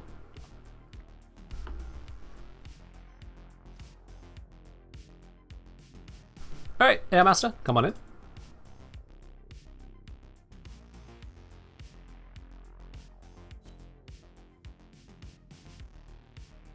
There we go. We got 2 more spots open, 2 others who wish to join in on some relic cracking. We've got 1.5 hours of Ukko capture Axie Fisher. That could be basically the entire run. There we are. We've got Bjorn Storden. And, oh, let's see who managed to make it. Miralabe asking if we have another spot, but I will give the priority to someone who's not been part of the squad today. So, that's Lassale, I think. We got Lasso. Alright then, Lasso. You're joining in with us. So Bjorn Aarm here. Let's go capture. Sorry, Sylvia. A little on the slow side on that one. Need to have the game pre-booted. As I say, no, it's late for suggestions. Next time you get Zephyr and EDA, you can try a one-org build. In fact, Arcane Steadfast prevents the damage bonus being lost for being grounded for too long. Oh, fair enough. Fair enough. I thought that the weapons I had would do more, but I forgot that, you know, headshotting is just not an option there. Alright, let's see. It's recommending that I use the Axie S3. What is the S3? Rhino Nyx. Makes sense. Cool. Also, I am doing pretty well on Void Traces. Yeah, I'm nearly at my max. So you know what? If this is such a valuable relic, let's upgrade it. Let's go full in.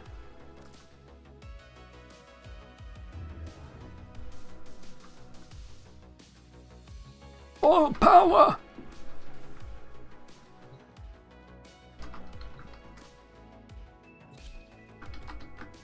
Wonderful, we're all off, ready to go.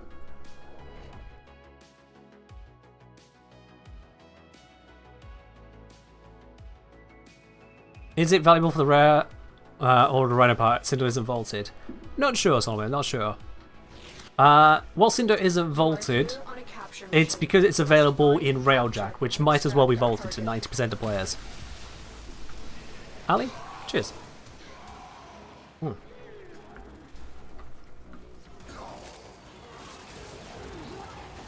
What's the easiest way to proc melee affliction?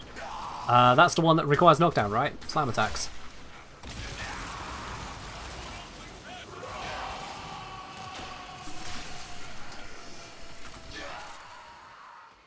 Mission complete. The why is it so many enemies show on radar so far? I don't remember the map showing enemies on the radar right at the edge of the radar. I don't know what it is. I feel like it used to not show enemies at the edge of the radar like that. I might be mistaken, but it's been throwing me off recently. I could just be having a stupid moment. I could have sworn it used to only show enemies on the edge of the radar, like if they were on that actual part of it. And you'd have to open up this to see how far it really goes. I could have sworn that's how it used to work. But I could be wrong on that as well, I'm just bad at the game. Well, I think a new Galaxy mod? It's alright. Ain't nothing special, certainly not to a Lavos main. Well done, Tenno. Your relic is Have I tried the Elementimist mods? Not particularly. Any thoughts on them? Not particularly. They are a bonus to status damage, and that's just it really. It's multiplicative, it's a damage bonus if you're using status builds, cool. That is the entirety of it, so there's not really a lot for me to think about them. Hey, there we go, that's worth 10 plat, let's grab that. Although, actually, Rhino Prime Systems, I don't have that one. So I'm going to grab that instead. I know it's worth slightly less, but this is... No, I should grab this one. I can get the Rhino Systems later. This one's worth more and I don't have it either.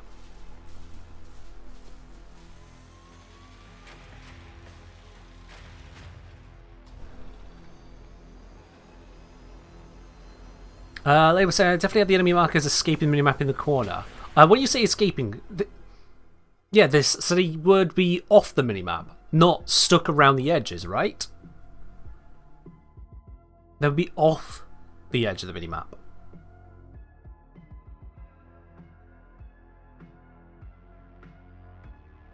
Because I'm gonna hit back record a sec.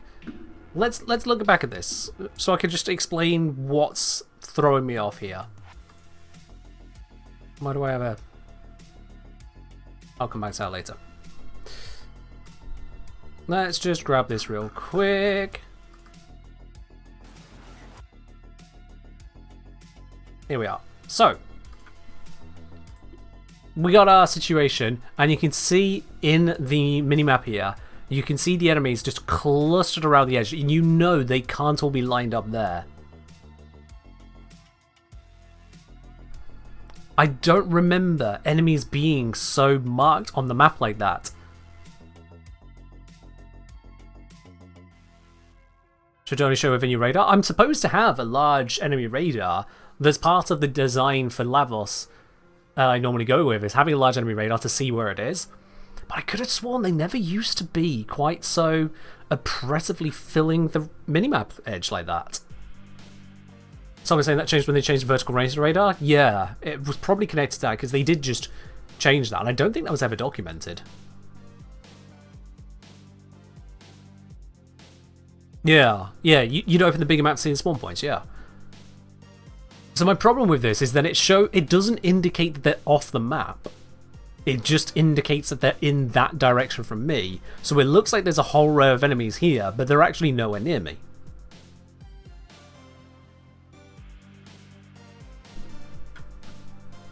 You know what, I'm going to have to open up an older video of mine now to have a look. Let me grab a video from my channel real quick. What one do I grab? Probably a Lavos one, actually. Because then I'll have, theoretically, the same kind of radar. So let's grab that Lavos video. New Lavos superpower. Bada bing, bada boom. To Warframe, we're a Yeah, shut up me, shut up. Thank you. Alright. Let's just shove these things around. Just to avoid flashbanging, mostly.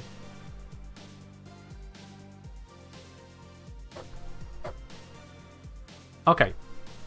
So let's have a look here. Yeah. This shouldn't impact your decision making for weapon damage buffs too much, though do remember the effect is live updated. Should you wish to switch into a different element immediately after casting an infused catalyze, you'll instantly drop the benefit. I don't know if it's on actually that extending down as far time. there. Let's have a look at building for this then. I'll focus on highly invested builds, but it's easy to adapt to lower investment if you lack the endo or They're all coming from a straight line, it's really hard to see at the moment. Go-to build. No. Give missions. Missions, please. Ah.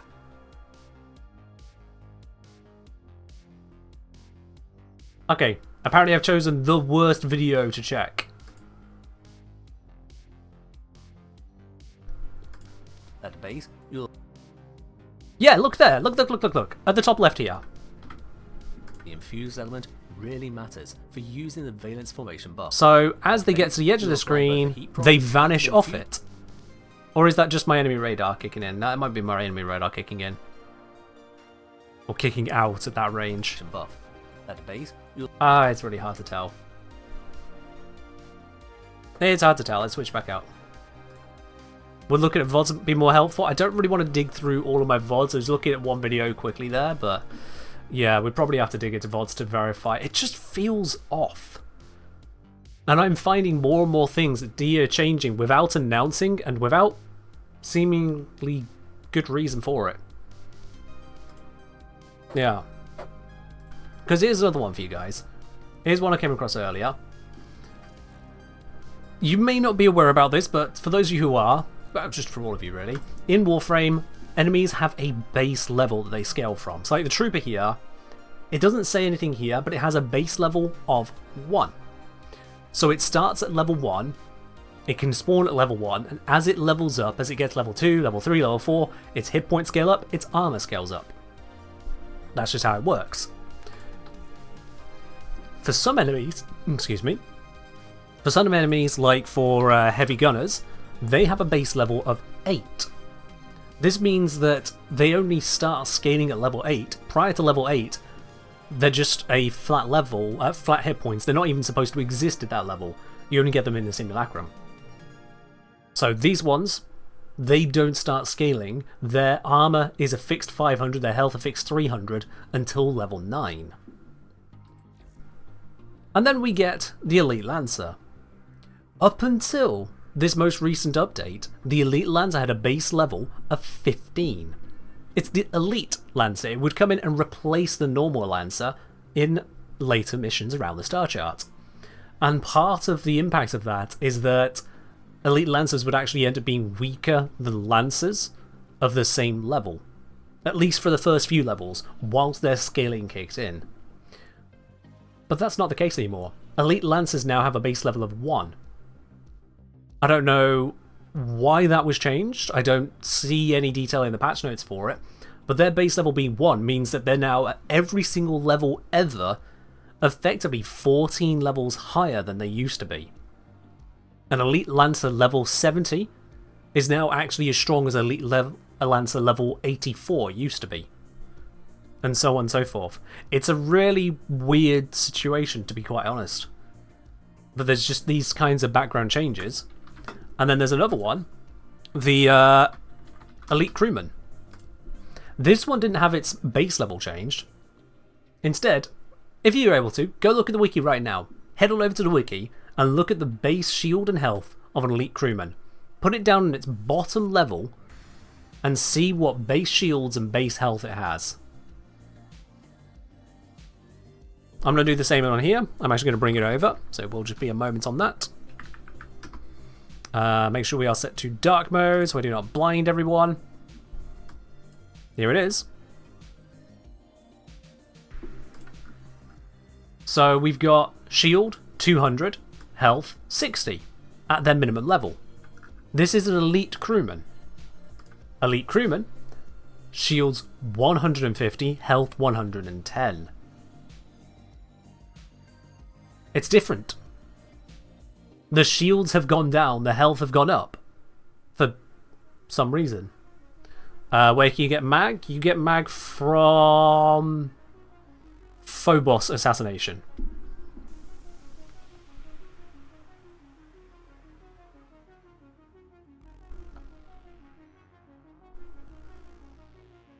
They said they increased its health, it's where the shields went down.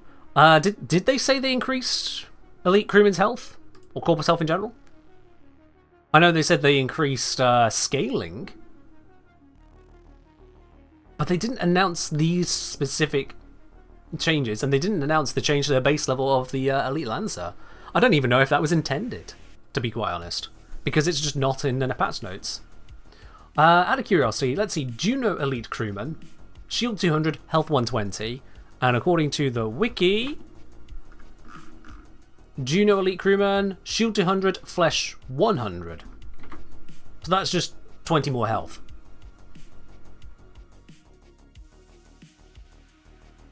They did say that units would have more health. They were mostly referring to the Grineer scaling on that particular point when combined with the armor. But yeah, there's just been a bunch of changes.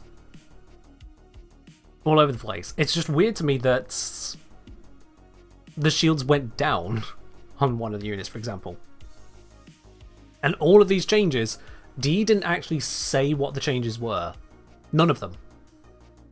They've given general vibes and ideas of changes, but they never actually stated what they changed and where. And these are fundamental features. These are completely fundamental features.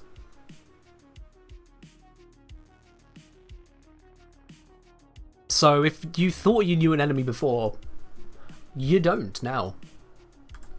The scaling on them has changed, the equations have changed, the base values have changed. It's all a bit odd.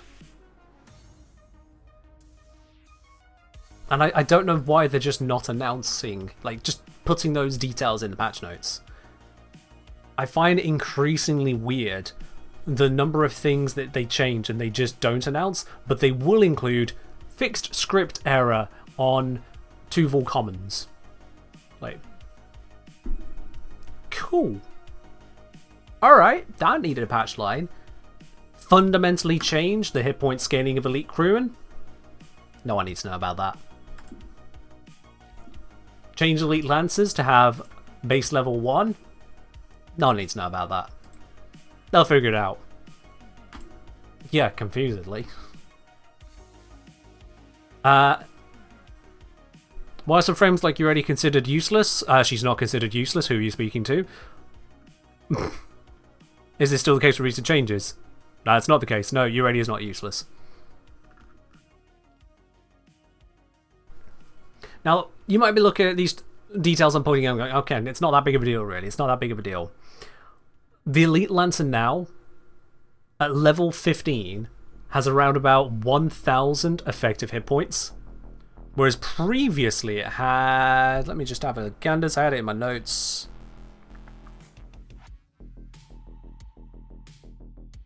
Yeah. So previously it was 250 effective hit points. Now it's 1,000. Like, that's a big-ass change overall right there. So at level 15, they are 4 times stronger than they were. Worse, if you were using radiation damage before, you only needed 100 radiation damage to kill them. Now, you'll need 10 times that in radiation, or 7 times that in corrosive to kill them at level 15. I don't remember there being a specific mention as to massively increasing the effective hit points of one of the most common units, even on low-level missions. That's a significant change. That is a pretty significant change. Like, can anyone tell me otherwise on that one? Hey, level 15 and above. EHP's just scaled invisibly. It just got a lot stronger. Deal with it. Also, you can't even counter it as much because the armor portion is lower.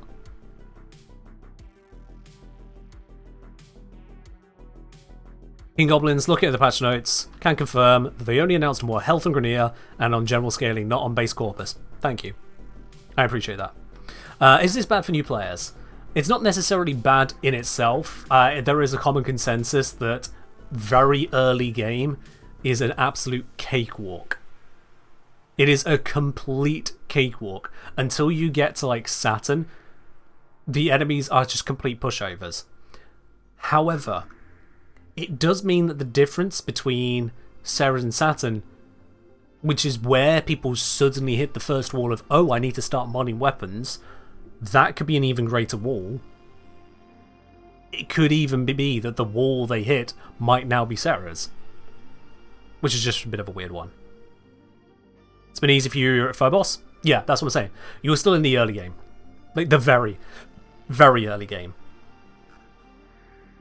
The wall is here between Jupiter and Saturn, because when you go through the star chart, you've got Grenier on Ceres, and they are at level 12 to 14, all the way up to 15. So you won't have elite units for most of that. You'll have the prosecutors, they're a bit of a problem, but aside from that, not really much of a problem. You then have 2 planets of Corpus, which are comparatively an absolute cakewalk. And then you come back to the Grenier on Saturn, but all of a sudden the Grenier are now level 21, 23, and you feel the difference. It's just, again, strange that they didn't really document this in the patch notes. We've changed the scaling a bit. Partial armor strip now has more of an effect. We've changed the armor equation. We've changed the hit point equation. Almost nothing burger information.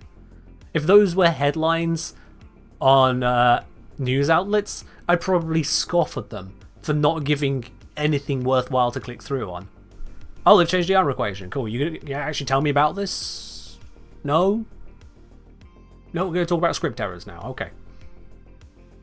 And yet, the enemies that are spawning here, some of them now have, as a nature of the changes that weren't even highlighted in the headline notes, are spawning with 4 times their effective hit points.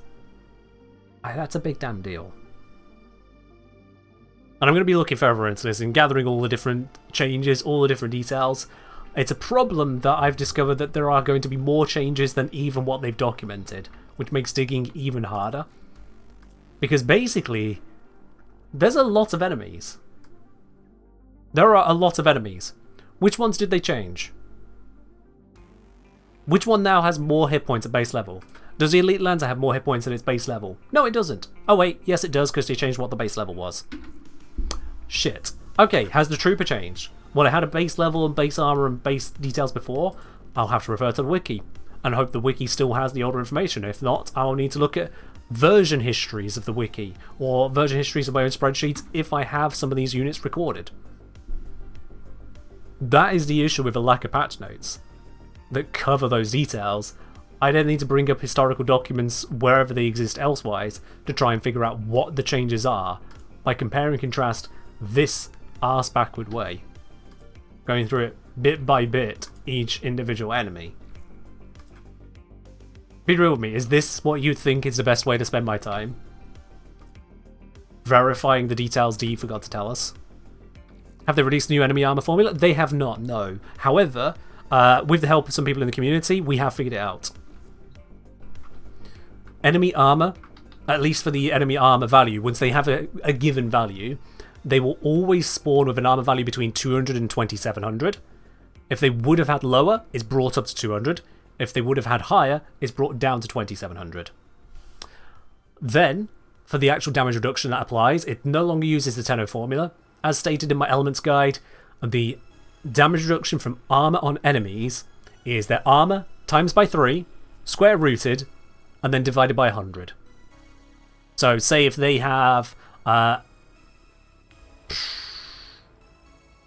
say they have 900 armor, times that by 3, you get 2700. Square root that, you get 51.96. Divide by 100, they got 51.96% damage reduction. So yeah, the damage reduction from armor, I cover the details on that in the heat and corrosive sections, for obvious reasons, but I am looking to put together a separate video covering a lot of details that they just did not cover, or did not go into enough detail about for players to actually make informed decisions. And as Hoth was saying, why was this not publicised? Why wasn't it? Why not? It's a weird one. They just kind of... They go into so much depth on so many details, and then the ones where players could make informed decisions, sometimes it's just not there. That just really strikes me as odd, because they've spent the time to make the changes. There have been no doubt meetings over those numbers.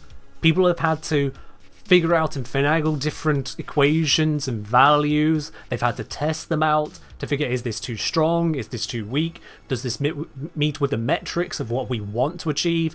They must have had those discussions internally. They've spent time on these things. It's not like Pablo woke up one Tuesday and went, what about I just square root a 3 times the armor? That sounds fun. He didn't just do that. He didn't just wake up and pull number out his ass and then go, right, cool, this is what we're doing in Warframe now. At least I certainly hope not. I highly doubt they will run that way. So why not share the details that they spent the time deciding? That's what really confuses me on all this. But like, doing a class presentation where you just decide to not include half the work your group did for a project. Just why? You've done the work. Just let us know. Alright. Reactant achieved. Let's get out of this mission. Now, after so many Netracells and EDA and missions that take a long time, it's actually kind of refreshing just having a mission where the objective is done nice and quick and we just get out.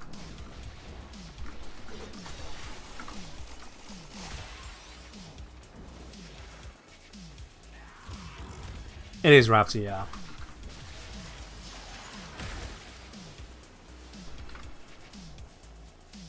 King Goblins, at this point there's too many interesting changes, spend the time checking something as boring as just number comparisons. Exactly, yeah. Who wants to be digging through those details? But unfortunately, if no one digs through them, we don't get that information. So I dig through them. Could it be possible there was a mismatch of communication internally? The game balance team not showing part of the damage and armor rebalance? It's possible, because I would imagine that the team that write the patch notes are not the team that do any given change. But I don't take that as acceptable, to be quite honest. It's a failing. It's a flaw. It's something that should be improved upon. It's something that should be criticised, and so I'm criticising it. If they're making a change to the live game that they distribute globally, I don't see why they wouldn't then ensure that those changes include it. And I know the patch notes are not well put together because it includes details like the blast information just being wrong. Like, have you guys seen just how poor the information is about blast in the patch notes? I think I showed you guys this the other day, but I'm going to do it again. What's the tool I'm using for Alex? That's Warframe. It's a third-party application, which is use at your own risk. I think the risk is plenty fine. It is not a breach of TOS or EULA by my understanding. Let me just grab the PC update notes real quick here. Or it can log me out, that works too. Thanks, Warframe. Continuing to be amazing. I will just try that again. There we go. Okay, so if we control F down to blast. Here we are, blast changes. So this is what they put in the blast. They put, instead of affecting enemy accuracy, you detonate your enemies. The following will happen. On inflicting a blast status, individual stacks will cause a mini explosion. No, they don't. And a max stack count of 10 will inflict combined damage in a 5-meter radius. Upon inflicting it, yes. But this, first of all, is indicating on inflicting. That's what it says. Upon inflicting, stacks cause mini explosion. No, they don't. Instead, it's this bit here. After 1.5 seconds, an individually incurred blast status effect deals a percentage. A percentage of base inflicted damage per stack explosion, and over 100% of base inflicted damage for a full explosion.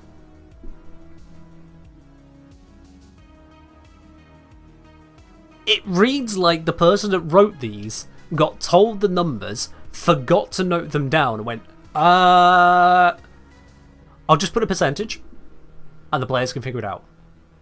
That's how it reads to me. Because this is 30%.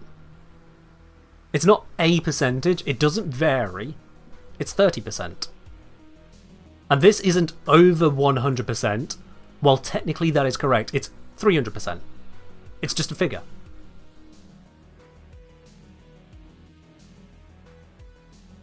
But like, what? Rant's saying, don't want to speculate for various reasons. That said, I wouldn't be surprised if there's a bit of intentional vagueness in case of spaghetti code causing bugs or numbers to not be what they are. But that's not okay, Raptor, because we're supposed to be able to look at these and go, oh, but DE, something different is happening, so I guess that's a bug and we can report it to you. Whereas, if they just don't give us the information, then we don't know if the number we get is a bug or not. If it's supposed to be 300% and they put over 100%, and then we get 200%, 200's over 100, guess it's working as intended, right? Status duration will increase the delay before the status effect applies and depletes. Remove the previous status effect of inaccuracy. Okay. Oh, bless you. Sorry, the cat's having a sneezing fit. Oh. You alright there? You're not about to be sick on my carpet again? For like the 20th time? Well, not that many times, but the fact she's done it like twice. Come on. Evie. That's it, that's it. Shuffle to yourself. Go. There you go. You're breathing better now. Good girl. Poor cat. Pet? Yeah, cat. She's definitely showing her age these days. Anyway, sorry.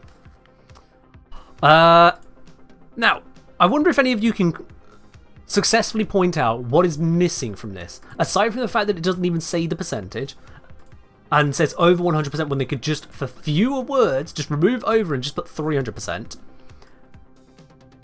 Does anyone here notice the detail about Blast that is missing?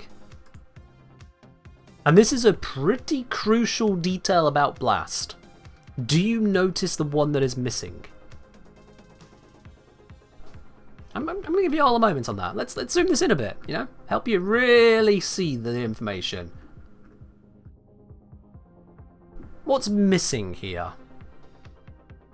I'm going to say AoE on 10, not on singles.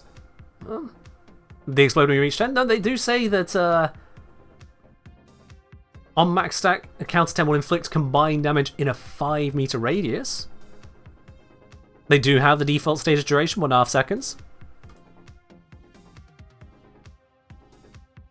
You also get an explosion if the enemy dies. Where is that? Where is that?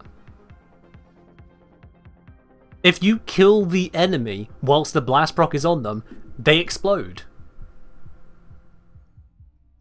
Where is that?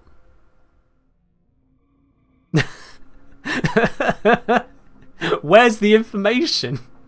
Where's the patch note to say they explode? Think it's in game at least? I think some more details are in game, thankfully, which made it a lot easier to research, yes. But why is it not here in the patch notes, which goes into the detail as to the blast changes? An entire function of the status proc is just missing.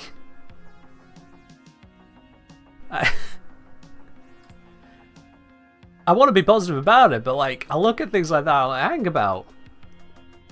Where did it go? Why is it not there? Why is it not there?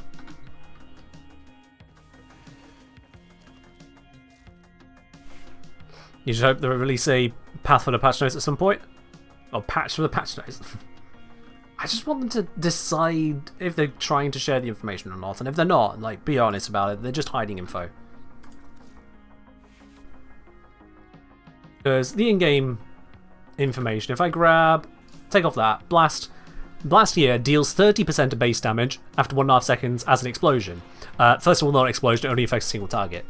Second of all, at 10 stacks or on death, stacks deal their damage simultaneously to all enemies, well, to enemies within 5 meters while staggering them. Brilliant!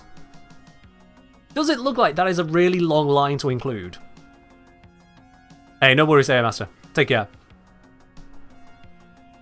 Does it look like that is a long line to include? So I'm glad that it is in game, we have more information there, but like, seriously.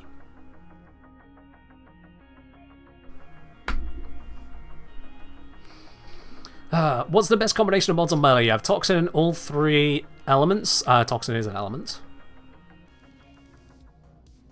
The best combination of mods on melee isn't just about elements. There's a lot that goes into it in general. I recommend... It's an older video of mine. The pacing is not where I would want it to be these days, but it is still reasonably accurate. There is an older video of mine, top 10 tips for more damage. And you can check that one out to give you an idea as to, well, literally that. Alright, take care, players. Take care.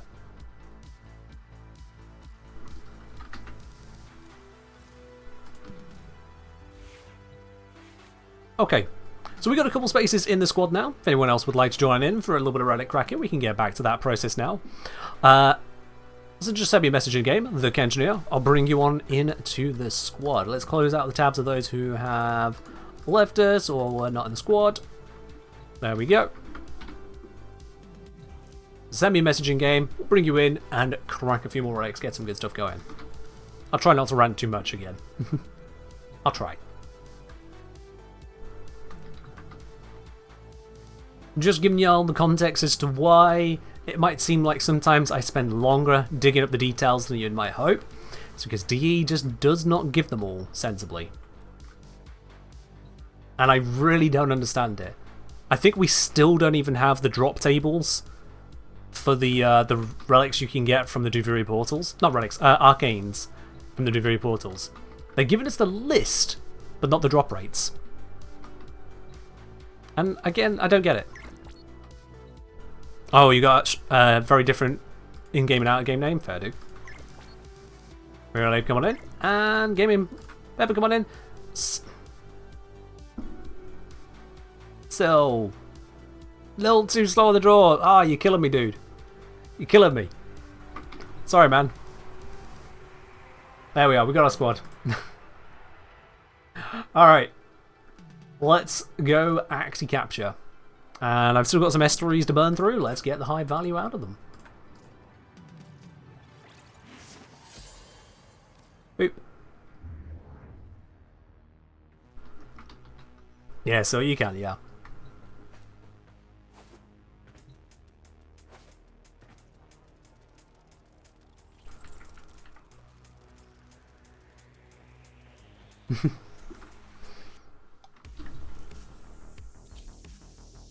Wonderful. Radiance all around. You love to see it. Let's see what we get. Let's see what we get. Couple hands on ships here too, so you know you got some high levels going around. You are here to find And it's a very low level mission, so who cares? Happy hunting. Leave the zone.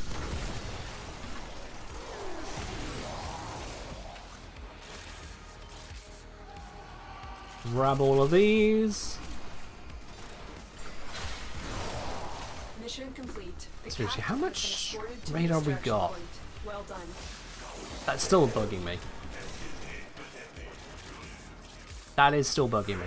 Maybe I've got extra enemy radar on my worm compared to earlier. I might have added that in at some point. Gonna have to double check that. This just feels off.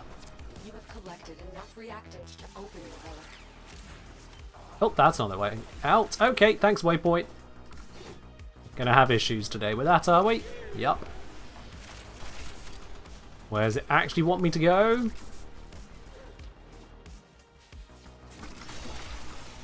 Maybe this way? Looks like other people have a waypoint to follow. I'm just kind of having to wing it.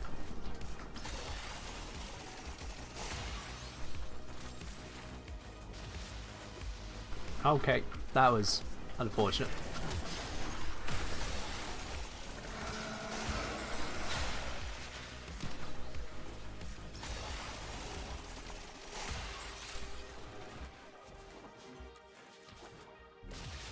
Ah, I am not parkouring well today.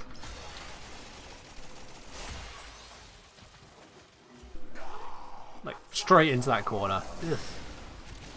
Ugh. Terrible, terrible parkour.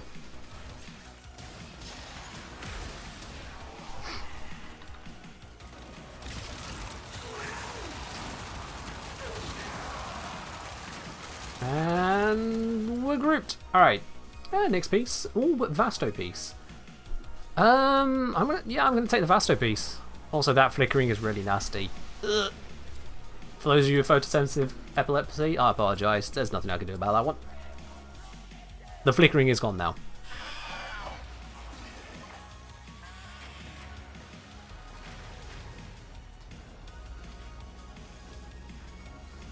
Ah, it's fine. It's not your choice to flicker, Mirai, you're fine. Why is it like there's no one in Apollo anymore? I don't know. Maybe you're on the wrong server, wrong time zone. Maybe you should just get some friends and invite them together. If you post in Look at your group over on the Discord, you might find some people there. Also, what's this in my inbox? What we got here? Oh, good God. Miralabe. I see. Was I getting a little bit low? Apparently my boosters were getting a little bit low. Miralabe, thank you very much for the booster collection. There we go. Much appreciated, Miralabe. Thank you. What other games do I play? I play a variety of different other games. Most of my time at the moment is spent on either EVE Online, MTG Arena, Minecraft I'll dabble on too. Those are really my main haunts at the moment, aside from Warframe itself. But I've streamed a variety of games on Friday streams. You can catch all over those replays, in fact, by !replay. Head on over to the replays channel. You can have a look as to the variety of past games. Alright, don't want the sortie. Don't care for the sortie. We are well past the level where the sortie has anything of interest.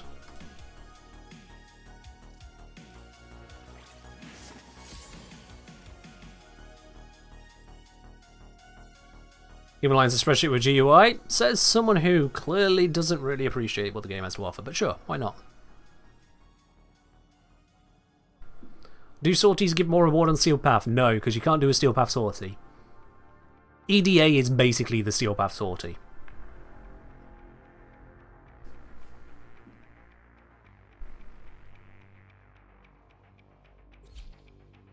Yep. Wasn't a criticism? Oh, fair enough. The common one thrown out.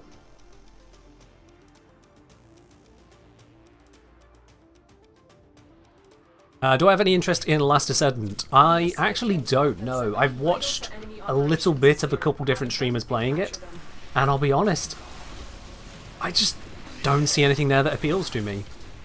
I've already got Warframe as a let's just mindlessly shoot at stuff and numbers happen and things die. I saw some of the animations from the enemies, some of the AI, the way they were interacting, and it just looked worse. It's gone for a more gritty aesthetic, which I get appeals to a lot of people, but doesn't, again, appeal to me here. I don't want just another grit where the gunplay doesn't match that level of grit. You have collected enough reactants to open your relic. That says microtransaction and grind hell. Oh great, more grind and NTX too. Well, that doesn't sound great either. That does not sound great. I haven't looked into its monetization. I just watched a little bit of the gameplay. I was like, this doesn't look like I want to spend the time on it. Oh, those enemies are behind the wall. Don't want to do that. So yeah, that's a combo of not great things. The Prime packs are $100. Bloody hell.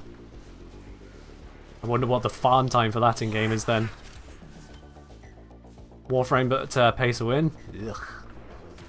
I mean, Warframe itself can also be very much pay to win. It depends on your definition. And unfortunately, that gets very toxic very quickly when people fight over their definitions of things.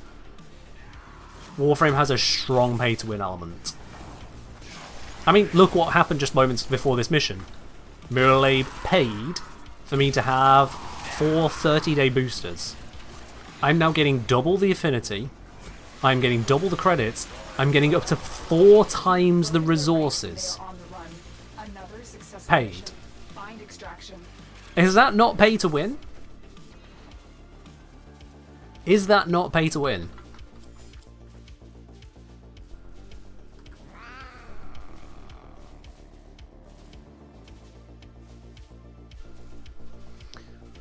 Bruce say, from what I've heard, their version reactors are form equal about $25 for one. Ooh. Or one of each, even still. Ugh. As far as saying, not really, since you can earn said premium currency with in-game activities. You can't, no. You can't earn Warframe's premium currency with in-game activities. You can trade those items with other players for their premium currency, but that is separate from just getting the premium currency from the game itself. Like credits, like Endo. Secondly, even if you could farm in-game, that doesn't remove a pay-to-win element. If you can pay to advance an aspect in a way that free-to-play players do not have the same easy access to, that is paying to win. That it is far, far, far less egregious than most other microtransaction games doesn't change the fact that it still has pay-to-win elements. You still spend money most of the time if you are looking to get hold of reactors. For Catalyst, for large bundles of Forma, for the Exilus adapters, for Warframe slots, to have the diversity to allow you to tackle EDA at full power. If you do not have the full power there, then you are massively restricted in the power you can bring to EDA. Those things are all premium. Those things are all premium. The definition of pay to win is not cannot ever be accessed by anything other than the swipe of a credit card. It is that the swipe of a credit card gives you an advantage. One that allows you to better succeed in the game. For counter comparison, cosmetics can't be pay to win in the vast majority of circumstances because they're cosmetic. There are some exceptions to that, like a cosmetic which makes you better at hiding in a PvP game, but that's the minor difference.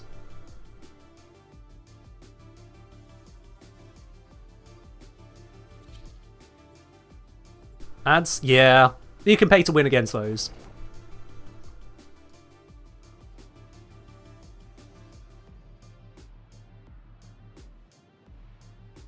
Warframe is pay to win.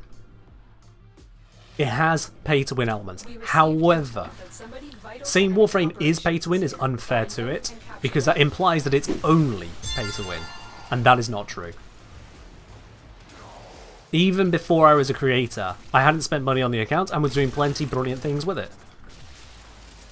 Absolutely, because you can trade premium currency with others. Also, Mirrorlay, thank you very much for gifting us up over to Liquid Styles. Liquid Styles, make sure you say thank you very much to Mirrorlay on that, because that was a targeted gifted sub. They chose to give that one to you.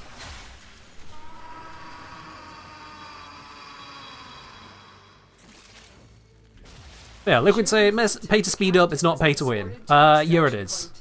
Yeah, absolutely is. It gets you to whatever objective you wish to achieve faster. You get to level up things quicker. Your missions take less time to complete. You have collected enough reactants to open your And beyond that, we have more than just pay to speed up. Do you want double the capacity on your weapon or Warframe? Cool. Here is this premium item that you can get. You can get a few of them for free. We'll let you have a few for free here or there. How many people here, how many of you here have never, ever purchased a Orokin Catalyst or Reactor for Platinum? I don't care how you got the Platinum, how many of you here never purchased an Orokin Reactor or Catalyst for Platinum?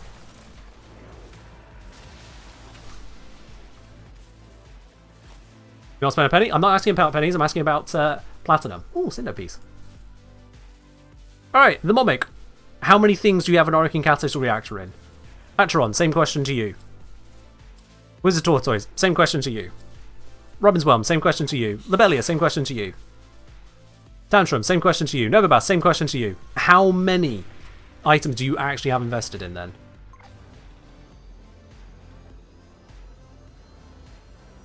Liquid Sales, I don't think your definition of win is accurate then. And here we go with the splitting hairs.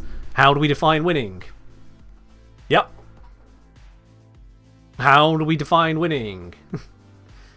There it is. Warframe isn't a game that can be won.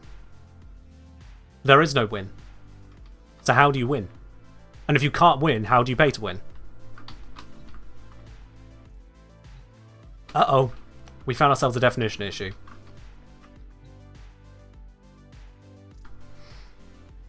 Spyro's got a couple, let's just say 40 plus. That's a hell of a lot to pick up. I wonder how long it's taking for you to gather that many without ever spending Platinum. How long has it taken you to gather 40 Orokin Reactors and Catalysts without ever spending Platinum?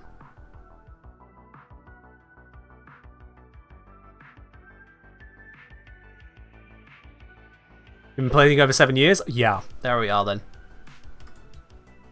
There you go. That's a long time to say you have 40. Because I have every single Warframe here with one in. All of these. Except for obviously things like this one just ended up in the inventory because D gave them out. Actually no, because D gave it out. Doesn't that one have one as well? Yes, it does, technically. So yeah, all of these. That's a hell of a lot. And that's just the weapon. Just the Warframes. I did not want to stay on you.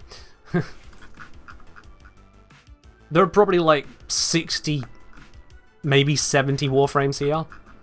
Accounting for duplicates and standard and primes next to each other. So that's a lot of potatoes already. Then we got the weapons, and a whole bunch of them. Companions. Look, add it up, that's a lot. How do you get there without accessing premium features? Someone else has to pay it for you. Pay to win.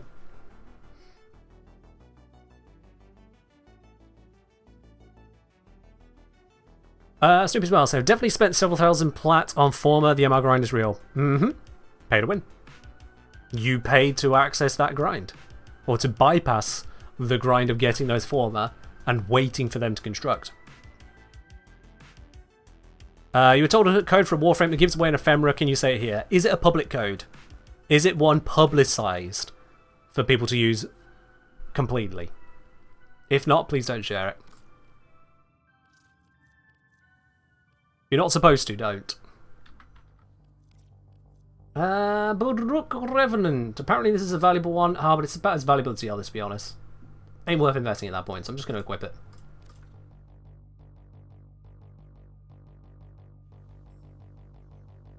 Warframe is pretty fairly monetized. Absolutely. It is pretty fairly monetized. But to say that it hasn't got a pay-to-win element to it, I think it's completely incorrect. At that point, one has to quibble the definition of win. And I would argue at that point, if you're at the point of quibbling the definition of win, Warframe doesn't have a win con. It is not a winning game. You are not competing. If you aren't competing against the game or against others, where is the win to pay for? But that is the only quibble accessible to it. You are here on a capture mission. You must find, capture, and extract our target. It doesn't market the free stuff as a demo. And it doesn't have a single buy-in to get everything. There is no equal ground on that. Someone with more money can simply have a grander experience than someone with less. That's pay to win.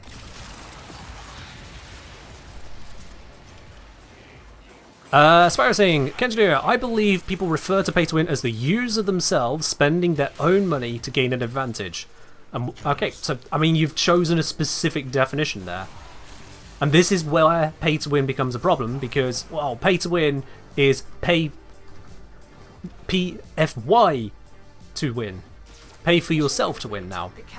But the initialism doesn't say that. You've chosen a new definition where, well, it's uncomfortable to say other people could pay for it, so if we ignore the bit where other people paid, but allow it to still happen, now it's not pay to win, right?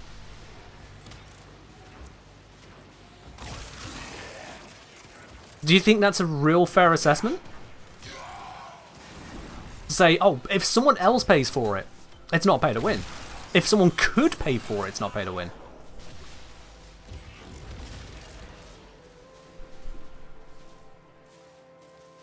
There we are. Your friend, for instance, has amassed 6k platinum without ever paying. So have I. I've never purchased platinum. Not once, not ever. DE have gifted me some platinum over time as a result of some packs they gifted me. I think I've had maybe 1,000 platinum total from DE. Maybe. And I have spent far, far more than that in total. I've never purchased platinum.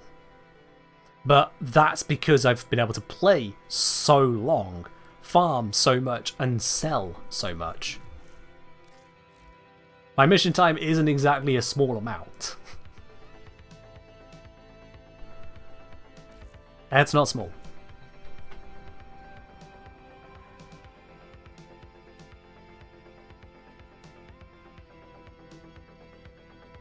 So yeah, this is the unfortunate issue with defining pay to win.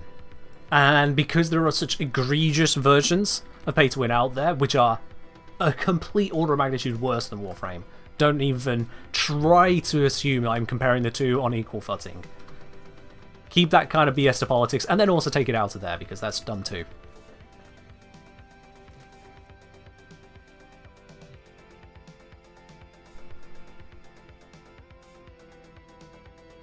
Faber says, surely if someone pays something, pays to do something 4 times as fast, it's not pay to win because you can spend 4 hours to do something instead of 1. Yeah. It's called pay to win a scale or spectrum, call it a day. So you want to just end the conversation rather than have it. Fair enough. I mean, if you don't want to be part of it, that's fine. I like being part of these conversations and having these discussions, because then I can capture other people's perspectives to challenge my own perspective, to see if what I am saying holds weight and merit, to see if there are points I'm not considering. To just go, let's agree to disagree, I find is a very poor way of having a discussion. It's a good way of just distancing oneself from gaining new perspectives. If that's what you wish to do right now, if you just wanted to come here and chill, fair enough. This stream will continue running missions. You'll notice we're still doing that. Mission complete. The captain has But been lets restored us in, to lets search us? for Nah. well Not done. going to drop it just on that account. Doesn't Regal Ire literally make it a pay-to-win model? Regal Ire itself gives you access to things in much the same way as Platinum does. You can use Platinum, or just trading with generous people who don't want Platinum, to get pretty much everything that you can get with Regal Ire on a mechanical level. Finish your mission and we'll take a look inside. About the only thing Regal Ire can give you that Platinum can't. Talking mechanics only? I don't think there is actually anything. Now I think about it. I don't think there is. Because you can farm the Warframes, you can trade with other players to get the pieces, you can trade with other players to get the Platinum for the Oricon Reactors and Catalyst. So I wouldn't say that Regal Ire is any different from just Plat. In terms of that whole scale of things. Okina Blade! Yeah. Is it pay to win if you pay to skip or speed up, but doing so lessens the enjoyment of breaks progress? So, breaking progress, define breaking progress, and lessens enjoyment. I imagine most people who pay to skip aren't lessening their enjoyment. If you specifically create that scenario to constrain it and go, is it pay to win if you've made your game worse? If you no longer enjoy it, whereas you would have enjoyed it if you didn't pay? That's a very specific scenario. That is a very specific scenario. Sasha say, I think pay to win has different meaning for different communities. MMO communities has bag space as agricios huge. Right, MMOs have inventory limits as a big pay to win element. Yeah, that exists in RuneScape 3 with purchasing of bank slots because of the sheer number of items that exist there. That exists here in Warframe with Warframe slots and weapon slots and Riven slots. Yeah. Slots doesn't exist to the same extent in EVE Online, but pay to win definitely exists in EVE Online. Doesn't mean you're guaranteed to win, and a lot of people like drawing the line there. It's not pay to win if you don't guarantee a win. Sure, no. But someone who can afford the really shiny ships and can afford to bankroll entire fleets can win more than somebody who can't. That's a fact. Mobic say, example, early 2010s deluxe editions gave broken weapons that made entire games trivial, hence not enjoyable. Okay. So in a specific example of poor monetization, there were weapons which were winning so hard people got bored. I don't think that's an issue that's saying, oh, this isn't pay to win. That's saying, this is pay to win so egregious, it actually ruined the game entirely. If anything, you just say, here is an example of pay to win going exceptionally wrong. Is it pay to win? How is it not pay to win? They've won so hard, they've lost all game. They've gone home.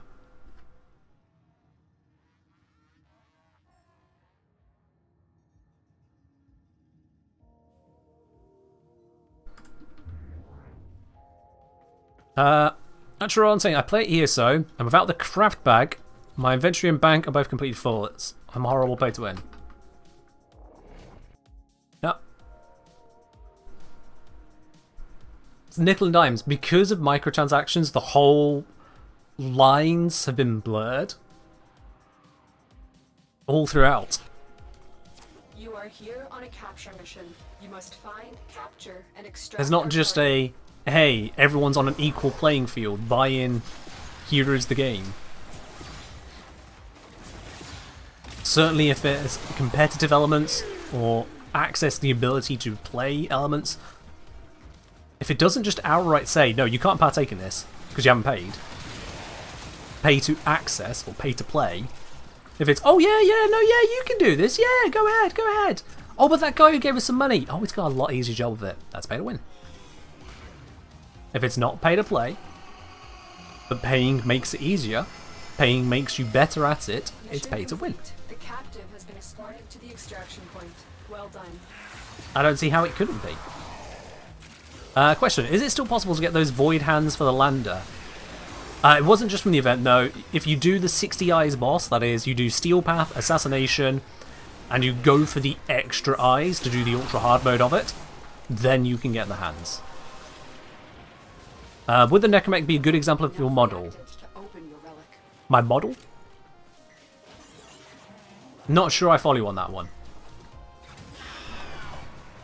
If you're saying, is this a good example of not pay to win? The payment there is to get the Necromech without the grind. So you're skipping all of those extra steps, and in a lot of cases you're skipping time gates outright. Sounds like pay to win to me.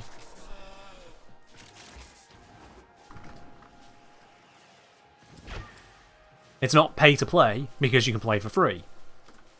But if you go the free route, you have a lot of extra hurdles to go through. So it's still a variant of pay to win. You end up with the same equipment at the end of it, in much the same way as someone who has an advantage over and over in a competitive game could still lose to the one who is playing for free because they just got the better positioning or they got just good luck. Their deck at MTG just happened to shuffle into a better rollout than the other person this time. Again, the difficulty with assigning pay to win with Warframe is that it comes down to that question of what is winning. If it's not pay to play, what is it? What pay for is it? And again, I'm saying Warframe is very, very, very far from the most egregious. Very far from it. It is about as good as pay to win can possibly get. But it still is.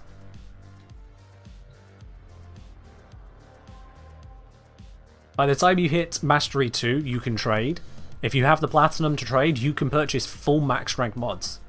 And hitting Mastery 2 is even easier than before because you can buy that as well. You can buy Mastery rank 3. So you buy this pack. Cool, you now have a bunch of Platinum, a couple maxed out frames, a few maxed out weapons, a whole bunch of maxed out mods, and you know those other bits you haven't got yet? You can buy those too. If it can only be bought from players, you have the plat for it, or you can buy more. There is absolutely no reason to do that, and I would argue doing that would ruin this entire experience for the vast majority of people. But you can do that. I'm not going to pay too much attention to the chat here if it's trying to continue this conversation, because that really should be in the Twitch chat. I get that it's not as easy if you're playing in the squad, but I don't want to split the conversation across two chats. It's part of the reason I don't stream to YouTube at the same time. I don't want to split the chats up. It actually just makes it a worse experience. Don't you need millions of credits to trade Prime to Galvanize mods? You do need quite a few credits to trade some of those top-end mods, absolutely. At which point you need to go and play the game a bit. The definition of pay to win doesn't stop at the moment someone has to play the game for a bit. Because otherwise you could say, well, it's not pay to win to play, I don't even know how it works, let's say Candy Crush, because you still have to actually shoot the bubbles or whatever it is. How that particular game works, I'm just pulling out a mobile game name that stands out to me. If you have to play the game, it's not pay to win? No, that's not how it works. We received intel that somebody vital to enemy operations is here. Find them and capture them. Seriously, I think the worst a company can do in this scenario is try to go both ways. They make you pay to play, but they also make it grinding into slots of pay to win.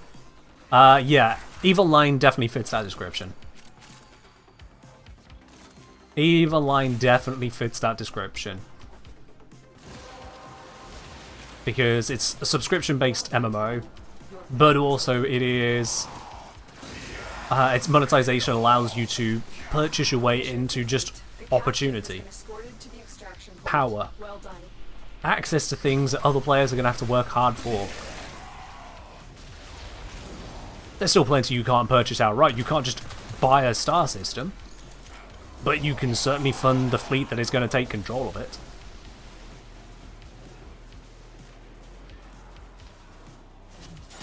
But yeah, there are definitely scales of pay to win. Huge scales. No argument against that. What's your first favorite play on? I think you've had the answer already from others, but yeah, Warframe and weapon slots is your absolute #1 best way to spend your initial plat. Without a doubt. I think you can afford either 2 Warframe slots and then get a little bit more plat, you can get the weapon slots, or you can get 1 Warframe slot and then 4 weapon slots. Ooh, that's a nice pickup. Gold. Yeah. Well, tax another example. I'll have to take your word on that, but fair do.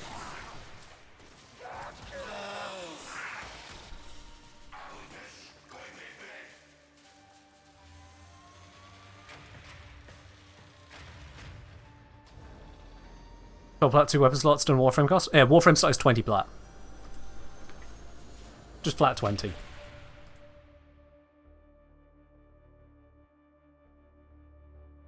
Pay to win is mostly an issue in games which are competitive. If there is a competitive element and you can purchase an advantage in that, that is the top level of egregious pay to win. It doesn't really get much worse than that.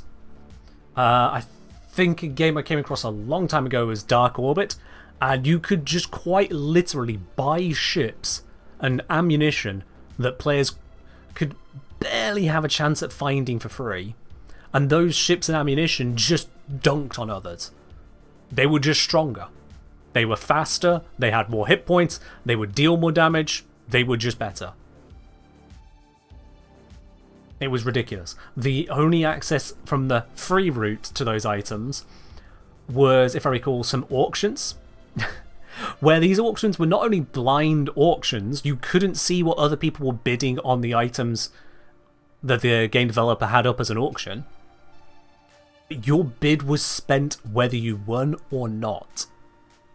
No matter what you bid, your bid was lost. And you could just not win. Which was insane. When I saw that, I was like, what the fuck is this mechanic? You off your rockers? You actually this damn greedy? And they were. The truth is they were. Let's just quit that one. Direct. So yeah, Warframe being basically non-competitive. Actually completely non-competitive, because as much as Conclave exists, you can do Conclave with pretty much anything. It's my understanding. So Warframe basically non-competitive. Any win aspect is very minimal. Warframe doesn't have a end game to win. But the closest it has to that, you can absolutely pay your way there. To make it a hell of a lot faster.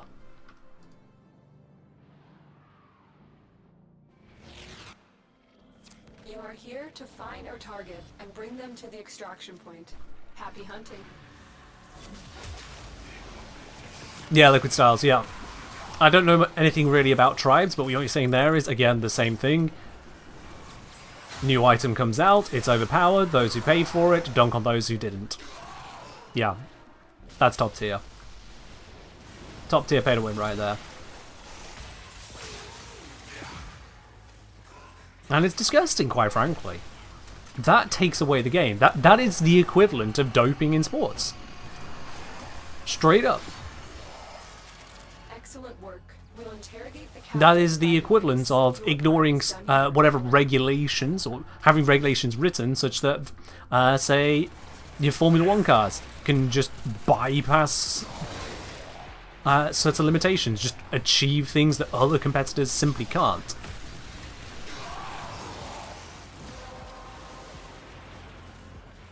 You have collected enough That would be similar to, say, let's say, snooker. You get snooker, everyone knows, well, almost everyone I assume, a lot of people know how snooker works, at least on a fundamental level. So now you make it where, oh, did you want a larger queue? Yeah, you don't want just a short queue, you want a full-size queue? It's extra. You want one of those extra sticks you can rest it on? Don't remember the name of it? That's extra. But it's all a competition. What's the most predatory monetization method you know of in a video game? Loot boxes. 100% loot boxes. I cannot immediately, I might be wrong on this, someone's probably going to counter with something worse, but I cannot immediately think of a more predatory monetization strategy than straight up getting people to gamble on whether or not they get the product they want. I cannot genuinely think of a more disgusting monetization mechanic than loot boxes. Because you try applying that to any other product. Any other product. You go outside of gaming, you put that to anything else, and genuinely try and get people sold on that. You want to get yourself a new phone? Cool. Here's how it works. You pay me $200, I'll give you a phone. It might be the super, the duper, the 20 gigapixel, brand new, Ultra 7 Max. Or you might get this thing I found in the garbage. Drop rates are on our website. Small terms and conditions apply. In fairness, it's been collectible cards for a century. Yeah, no, that's not fairness. That it existed before doesn't make it better. It just shows how long we've accepted crap. I am also against the loot boxes in physical form of buying booster packs for card games. That it existed before does not make it better. You know what else has existed before today? Literally every human tragedy and crime ever. Don't make them better. But we did it before justifies nothing. Nothing.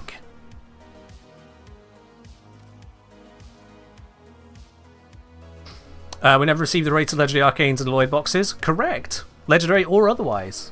D never put that information out. Vosper is definitely loot boxes. Oh, use up the V10. It's a little behind on that one. It's always one rate behind just because of how loading works. That one looks shiny. I'm going to upgrade it.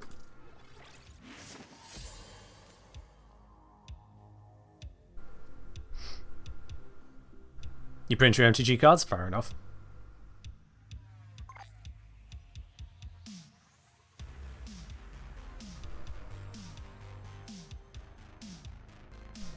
Is Vosper purchasable with Plat? Yes.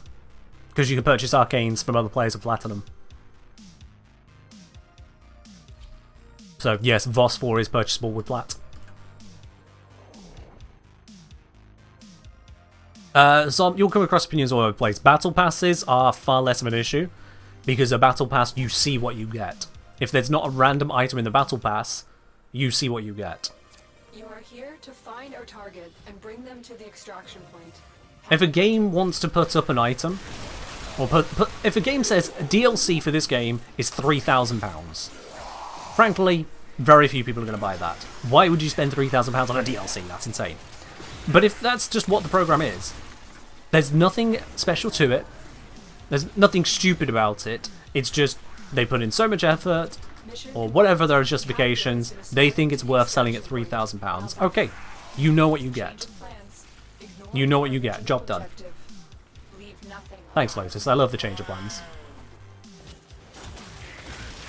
Pure and simple that. You know what you get it. Job done. Easy, simple. That ain't a problem. That ain't a problem. If that £3,000 DLC puts you against people who have not paid it in a competitive environment, if you are playing with and against those players, not okay. Because now you have an advantage, a £3,000 fucking advantage. What the hell even is that? Either that advantage isn't worth it, in which case it's a sham and a scam, or it is worth it, in which case it is exploitative. Train Simulator players disagree on the £3,000 DLC. There's going to be licensing that's involved in that. There's going to be the meticulous nature of getting it to that point. All the mechanics that must go into that. I presume the value has justification there, and I'm being presumptuous on that. I may be completely incorrect. Not my stable, not my horses. But the crucial point is, you know what you're getting. Gacha is loot boxes, yes. Gacha is loot boxes. I do not like loot boxes.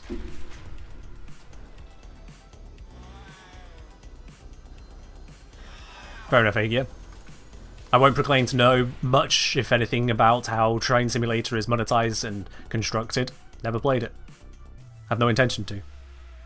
How much time left for the raffle? The raffle closes in a little over 15 minutes. I'm running relics? Yeah. I haven't purchased these. You must understand, Dream Girlie, there is a difference between random mechanics and loot box. There is a difference between random mechanics and loot box. If you complete a mission and you get a random reward, that is not a loot box. That is not a loot box. However, this is a loot box. This right here is a loot box. I don't like this being here. This is technically also a loot box, and I don't like this being here. Not okay. I would like to see those removed. DE can do better than that.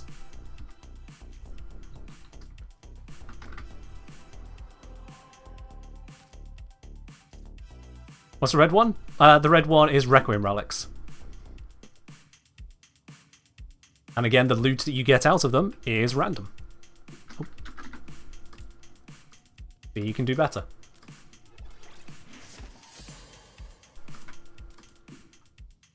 Are raffles a loot box? Do you purchase to enter this raffle? And are you guaranteed to get something out of it? If you're not guaranteed to get something out of it, it's not a loot box. It would just be a raffle or lottery. And if you don't pay to enter, if you can't pay to enter, then it's not a lottery and it can't be a loot box neither. Cheeky? I can't tell. I literally cannot tell. I have no way of interpreting your emotion and intention, sorry.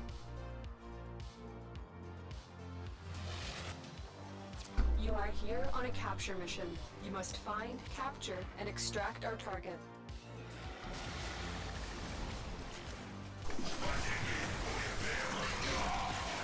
Yeah, if you add up all the chances of trying to get the relic you want, then the item you want, and then extend it to the entire set of items, it can feel a bit daunting. That's why player-to-player trading exists. That's why it exists. And this is the same in a lot of different games in general, where there is a large market of items and a trading economy. You're not expected to self-service all the items. That's how there's an economy, that you can't reasonably get everything yourself. If you could, there wouldn't be a need for an economy. If everyone can just go out and do their own thing and they get it, then that's a single player game. But Warframe's not designed to be single player. You can play it single player, but you don't loot it single player. At least not when it comes to the Prime stuff.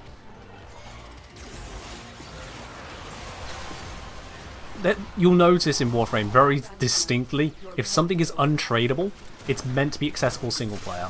If it is tradable, it is likely meant to be accessible multiplayer.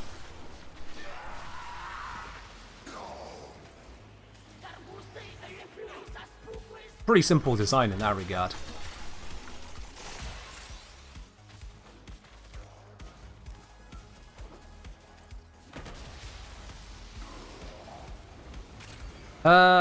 You had spares for Wukong, I had one part missing, thought I could find someone to give my missing part. I could give them their part that they want. I got banned. Just to ask, are you banned from Warframe? Just to be very clear, are you saying that you are permanently banned from Warframe? You no. Then what the fuck are you saying? Quite honestly, because I am struggling to interpret what the hell you just said. You had spares for Wukong. You thought you could find someone to give that part to. You got banned. I'm not sure how I managed to misinterpret what you wrote there, if that's what you wrote, and you didn't mean you got banned.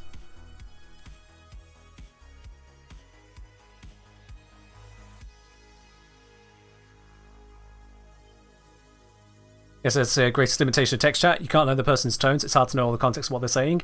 Usually it comes down to when people are joking and they don't make any effort to demonstrate they're making a joke.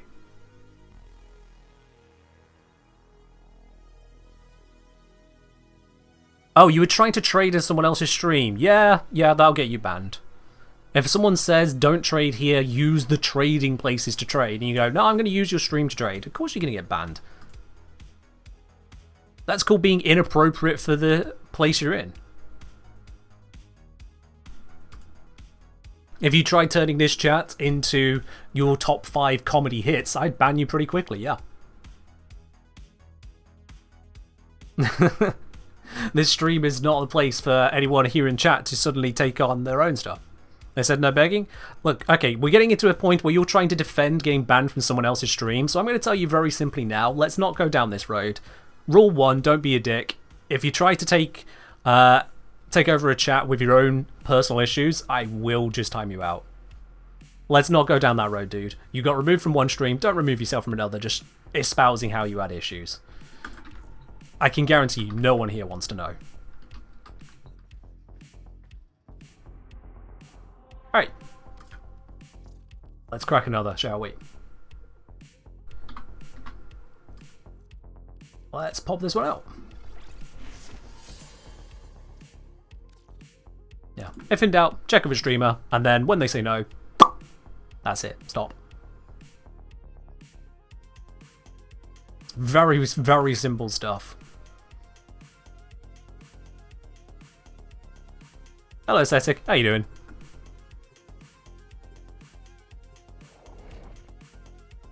They're saying buy rate packs. It's a loot box because you don't know what it can give. It drops something random like one of those dispense at malls. Exactly, yeah. Relics that you earn in game, not a loot box. That's just random mission reward. Random game items is fine. You must find, capture, and extract our target. Random game items is, in many ways, a necessary part of running a game. Much like just random rolls of anything in a game is a necessary part of many game constructions. Because sometimes you've got multiple different outcomes and no reason or rhyme to pick one over the other. Certainly in repeatable content, RNG becomes necessary to allow the content to repeat. I was aiming really badly there. Lord Glitch, you're coming in with a brand new phrase to the stream right now. A hard pay to win. Well done. Whew. Now we're running in a new phrase. What's a hard pay to win? Is it a pay to win where you get erect thinking about it? It's a hard pay to win where it's written on a stone tablet rather than just on your screen in front of you? Is hard pay to win where you can't understand it unless you have a PhD in abusive business practices? What is a hard pay to win? Is a hard pay to win where you go down during a basic relic fissure? Enough reactant to open the relic. Define hard for me here.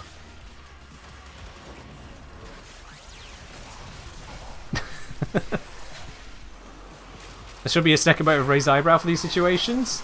I mean, why am I so slow? Oh, it's all with Gloom get rad procced. Fuck.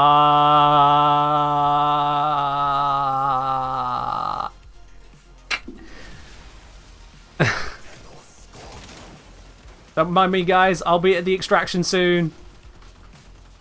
I'll be there.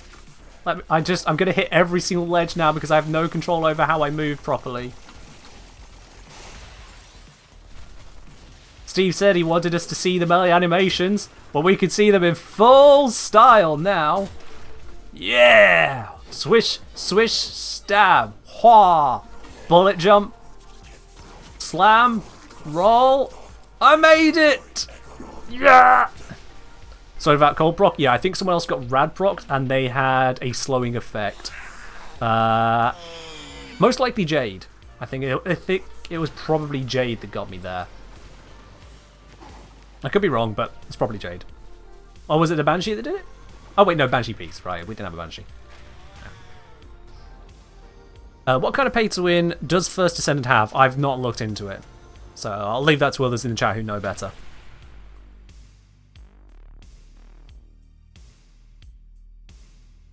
Is there a way to make torrid fire fast during normal but not during Incarnate and you don't want to use it up fast? You could try and find some conditional fire rate boosts, which you can turn on and turn off, but that's about the limit of it. Don't know what options you'll have on that. Let's see, fire rate.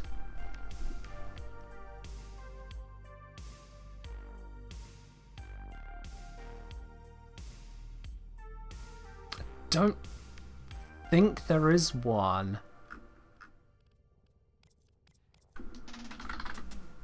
If it's anything, it'll be a while aiming mod, and I don't think there is one that does that.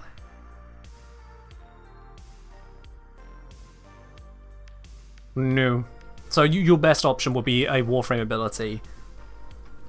Reinforced mod is technically conditional fire rate. Yeah, that's about the closest you can get otherwise. You're so glad Ken stopped saying hard? Why, were you being a little bit overwhelmed there, Robin? Was it hard to listen to?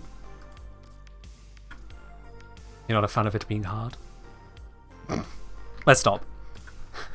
I'm just feeding Syl clips at this point.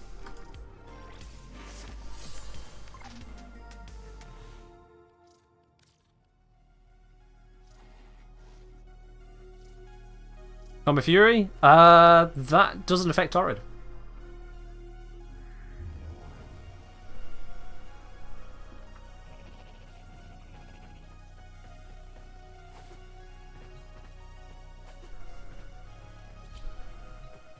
Warm as potatoes, like 20 USD and first ascendant? Yikes. Yeah.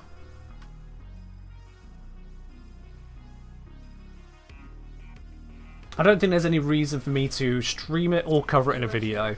They're certainly not giving me any reason, it sounds like. Happy hunting. Warframe, for what little pay to win it has, it's a very casual game. It's non-competitive. It is very much the fast food of gaming options out there.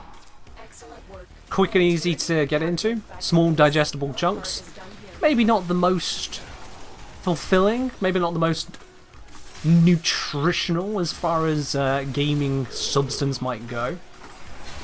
But it's quick, enjoyable, simple stuff. And, much like a fast food restaurant, if you want to just go dumpster diving to get stuff for free, you can. There you are.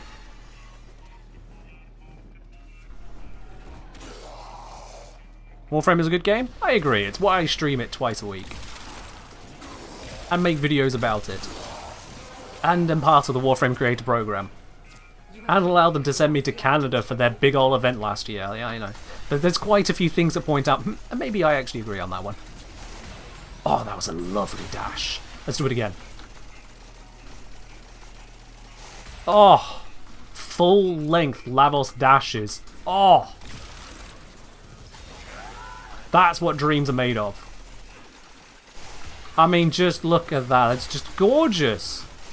And that one failed. Oh well. 3 out of 4. Do I play Warframe outside of my streams? I do. Not all the time. I do play other games as well, but I do.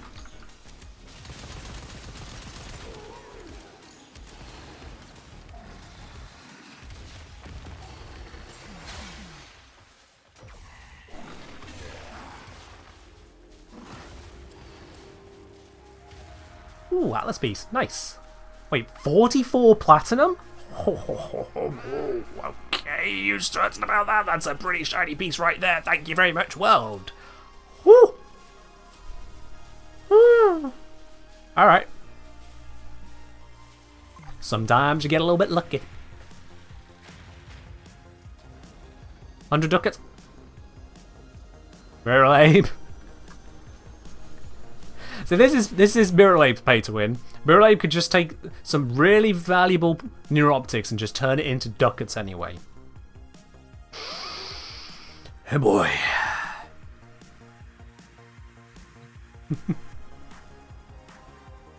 Mirrorlabe. In a nutshell right there. Alright, I think we got time for another... No. No. No, Mirrorlade, you do not sell that for 2,500 credits. And if you do, do not send me the evidence. I will absolutely ignore you forever if you do that. You'll never get thanked again on this channel. Don't. Fox Hunter, cheers.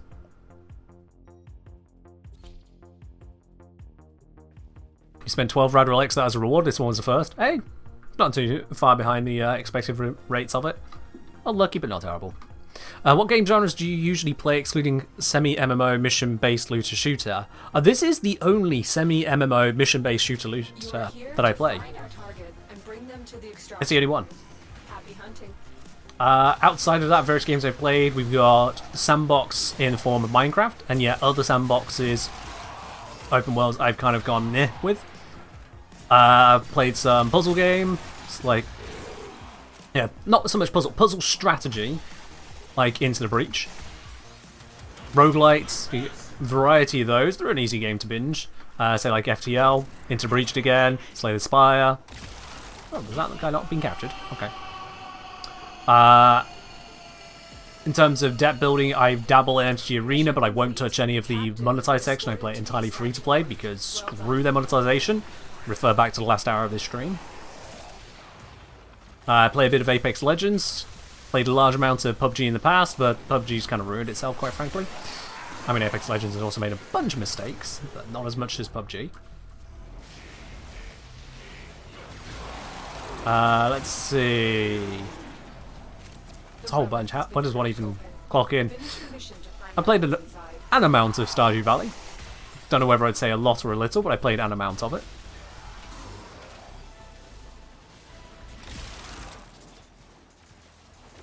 Have I played Risk of Raid 2? I haven't. Cogmine? Nope. Caves Occurred? Nope. Path of Akra? Nope.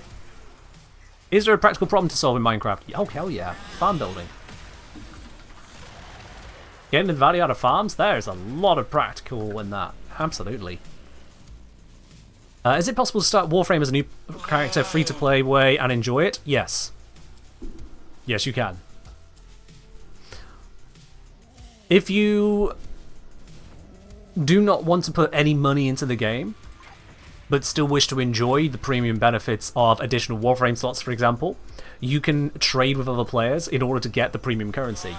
This premium currency you see here, this 7,149 platinum, which if you were to purchase that outright, let me just have a look here. If I were to purchase this platinum outright without a discount, let's see, I think it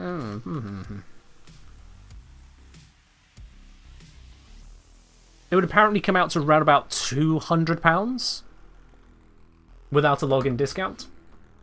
2 to 250 quid. I've got that from trading.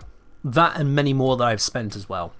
Just from playing the game, picking up pieces like this A Furious Prime receiver right here, and trading it to another player. If I go to Warframe Market, I could sell this piece right now. I could put it up on the market for another player to buy, and the current going rate on that is 15-ish, maybe 20 platinum. The average in the last day or so, yeah, 15 plat. Right there. So you can play this game completely free to play, and then you can get these drops and sell them to others if you wanted to access the premium items like Warframe slots, like Orokin reactors, like credit boosters. Yeah. Well, the Atlas part, I was just going with the one that's on screen. Right, time-wise, that is going to have to be our last Rollick Fisher for the day. So, Bjorn, Mirrorlabe, the Gaming Pepper, thank you very much for joining in on those missions, and enjoy the parts we managed to secure from them. GG's. GG's all round on that. So we have got, on the topic of Platinum, a Platinum giveaway to be doing here on the channel. Exclamation mark ticket in the chat if you haven't already got one.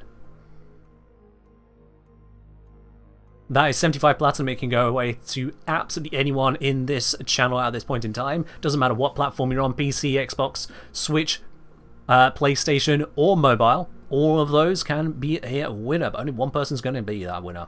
I'll give you all a moment to grab a ticket if you forgot to do so in the last 3 hours of this stream. It's very easy to do. It's not like there's a big old exclamation mark raffle in the title. Oops, there is. RMP, hope to win raffle to make my dream of being a platinum millionaire one step closer to completion. I mean, 75 does get you closer than 0. Yeah, there is definitely that.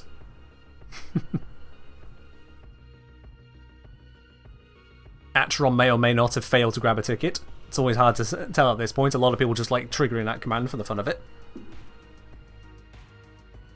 Some plat sounds nice. Well, roll the dice. You never know.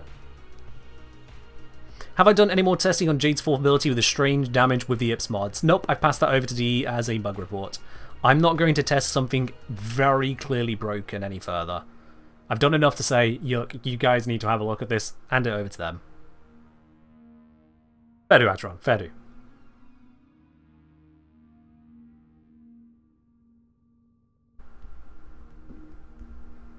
You just like Ticker? I mean, who doesn't? Who doesn't like Ticker? Please don't answer that. I don't want to know. You hope they fix multi-shot not working on alt-fire. Might not be a bug. Because you don't fire the alt-fire, it causes marks on enemies to explode. So it might not be a bug.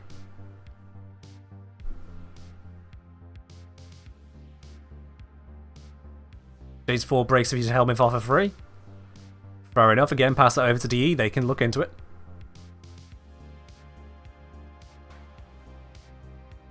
Alright. I think that's enough time for everyone to grab a ticket. If you haven't, tough. Let's close up the giveaway and see who's going to win it today. Out of the 119 entrants, 119 of you, only one is going to be the winner today. That winner is indeed... Is that Mikri? Mikri? M1CHRI. M1 Crit. M1 Crit. Congratulations, M1 Crit. You are the winner today. Going, holy shit. Oh, yes, indeed. You are a winner. Let me grab your name right there. There we go. Never thought you'd win. Hey, you grabbed your ticket just moments ago as well. GG's on that. Let me just send you a quick whisper. Hi and smiley face. So, Mikri. Mikri. However I'm supposed to pronounce it. I have no idea what to do with a number and a name. What I do know is, first of all, you've just been gifted a sub by Mirrorlabe, so now you're a double winner. You have also been graced by the generosity that is Mirrorlabe. So, Mirrorlabe, thank you very much for that. But, Mikri, I need you to respond to that message there with your Warframe username, your platform, not password, platform, and whether you have cross-save enabled or not. Send me those 3 details, and I'll be able to get this platinum sent on over to you. I'll send you the full information in that Twitch DM shortly after the stream, so you'll know exactly how that's going to work. Cheers. Cheers, Mirrorlabe. And to everyone else, thank you very much for joining in on the stream. We are going to be raiding on over to another part of the Warframe community. We'll see how that goes. I know we didn't do that on Sunday, but we're doing it today. We are doing it today. So let's see. Who do we go to today? Precision scaring enough implies people have sent you their password. It's happened at least once. Yes. They got carried away. They're like, oh yeah, Warframe password. Yep. I think they might have just been tired or whatnot. It was just default. Yep, Warframe platform, Warframe password. Yeah. And they trusted me. Please do not trust anyone that much. Do not hand out your passwords. To very subtly put, don't need that information, and now you need to go change it. Right, where can we raid on into today? Let's see. I'm just loading up Twitch listings, see what's going on that side. I noticed Twitch has stopped its experiment. Nope, never mind. Here comes the raid browser experiment. We're not going to do that. Let's see. My god, that is a lot of VTubers today. Good lord. I'm just assaulted by Anime Boober. Okay, that's or if it's not anime, it's furry. Sure. Yeah. I think we're pretty set on where we're going. Yeah, I'm seeing a couple of recommendations for Ghoul School, and I think you guys are absolutely right on that. I gave more than just the top row a look, but it looks like top row it is today. We're going over to a pair of streamers running on the same stream. Let's see how they're going. Now, I will warn you. They do have a lot more energy than me. I don't know how they do this. Maybe they have a lot of coffee rather than a lot of tea, but they are very energetic, so be prepared for that, and I'm sure you'll have yourselves a very good time. But the raid is up and running. There we go. It's working properly. We're going to head on over to Ghoul School, who are currently on Warframe as well. But that is all from me today. Thank you very, very much for joining in. I do hope you have enjoyed yourselves, I'll be live again on Friday with some more not Warframe, and by the sounds of it, also not First Descendant.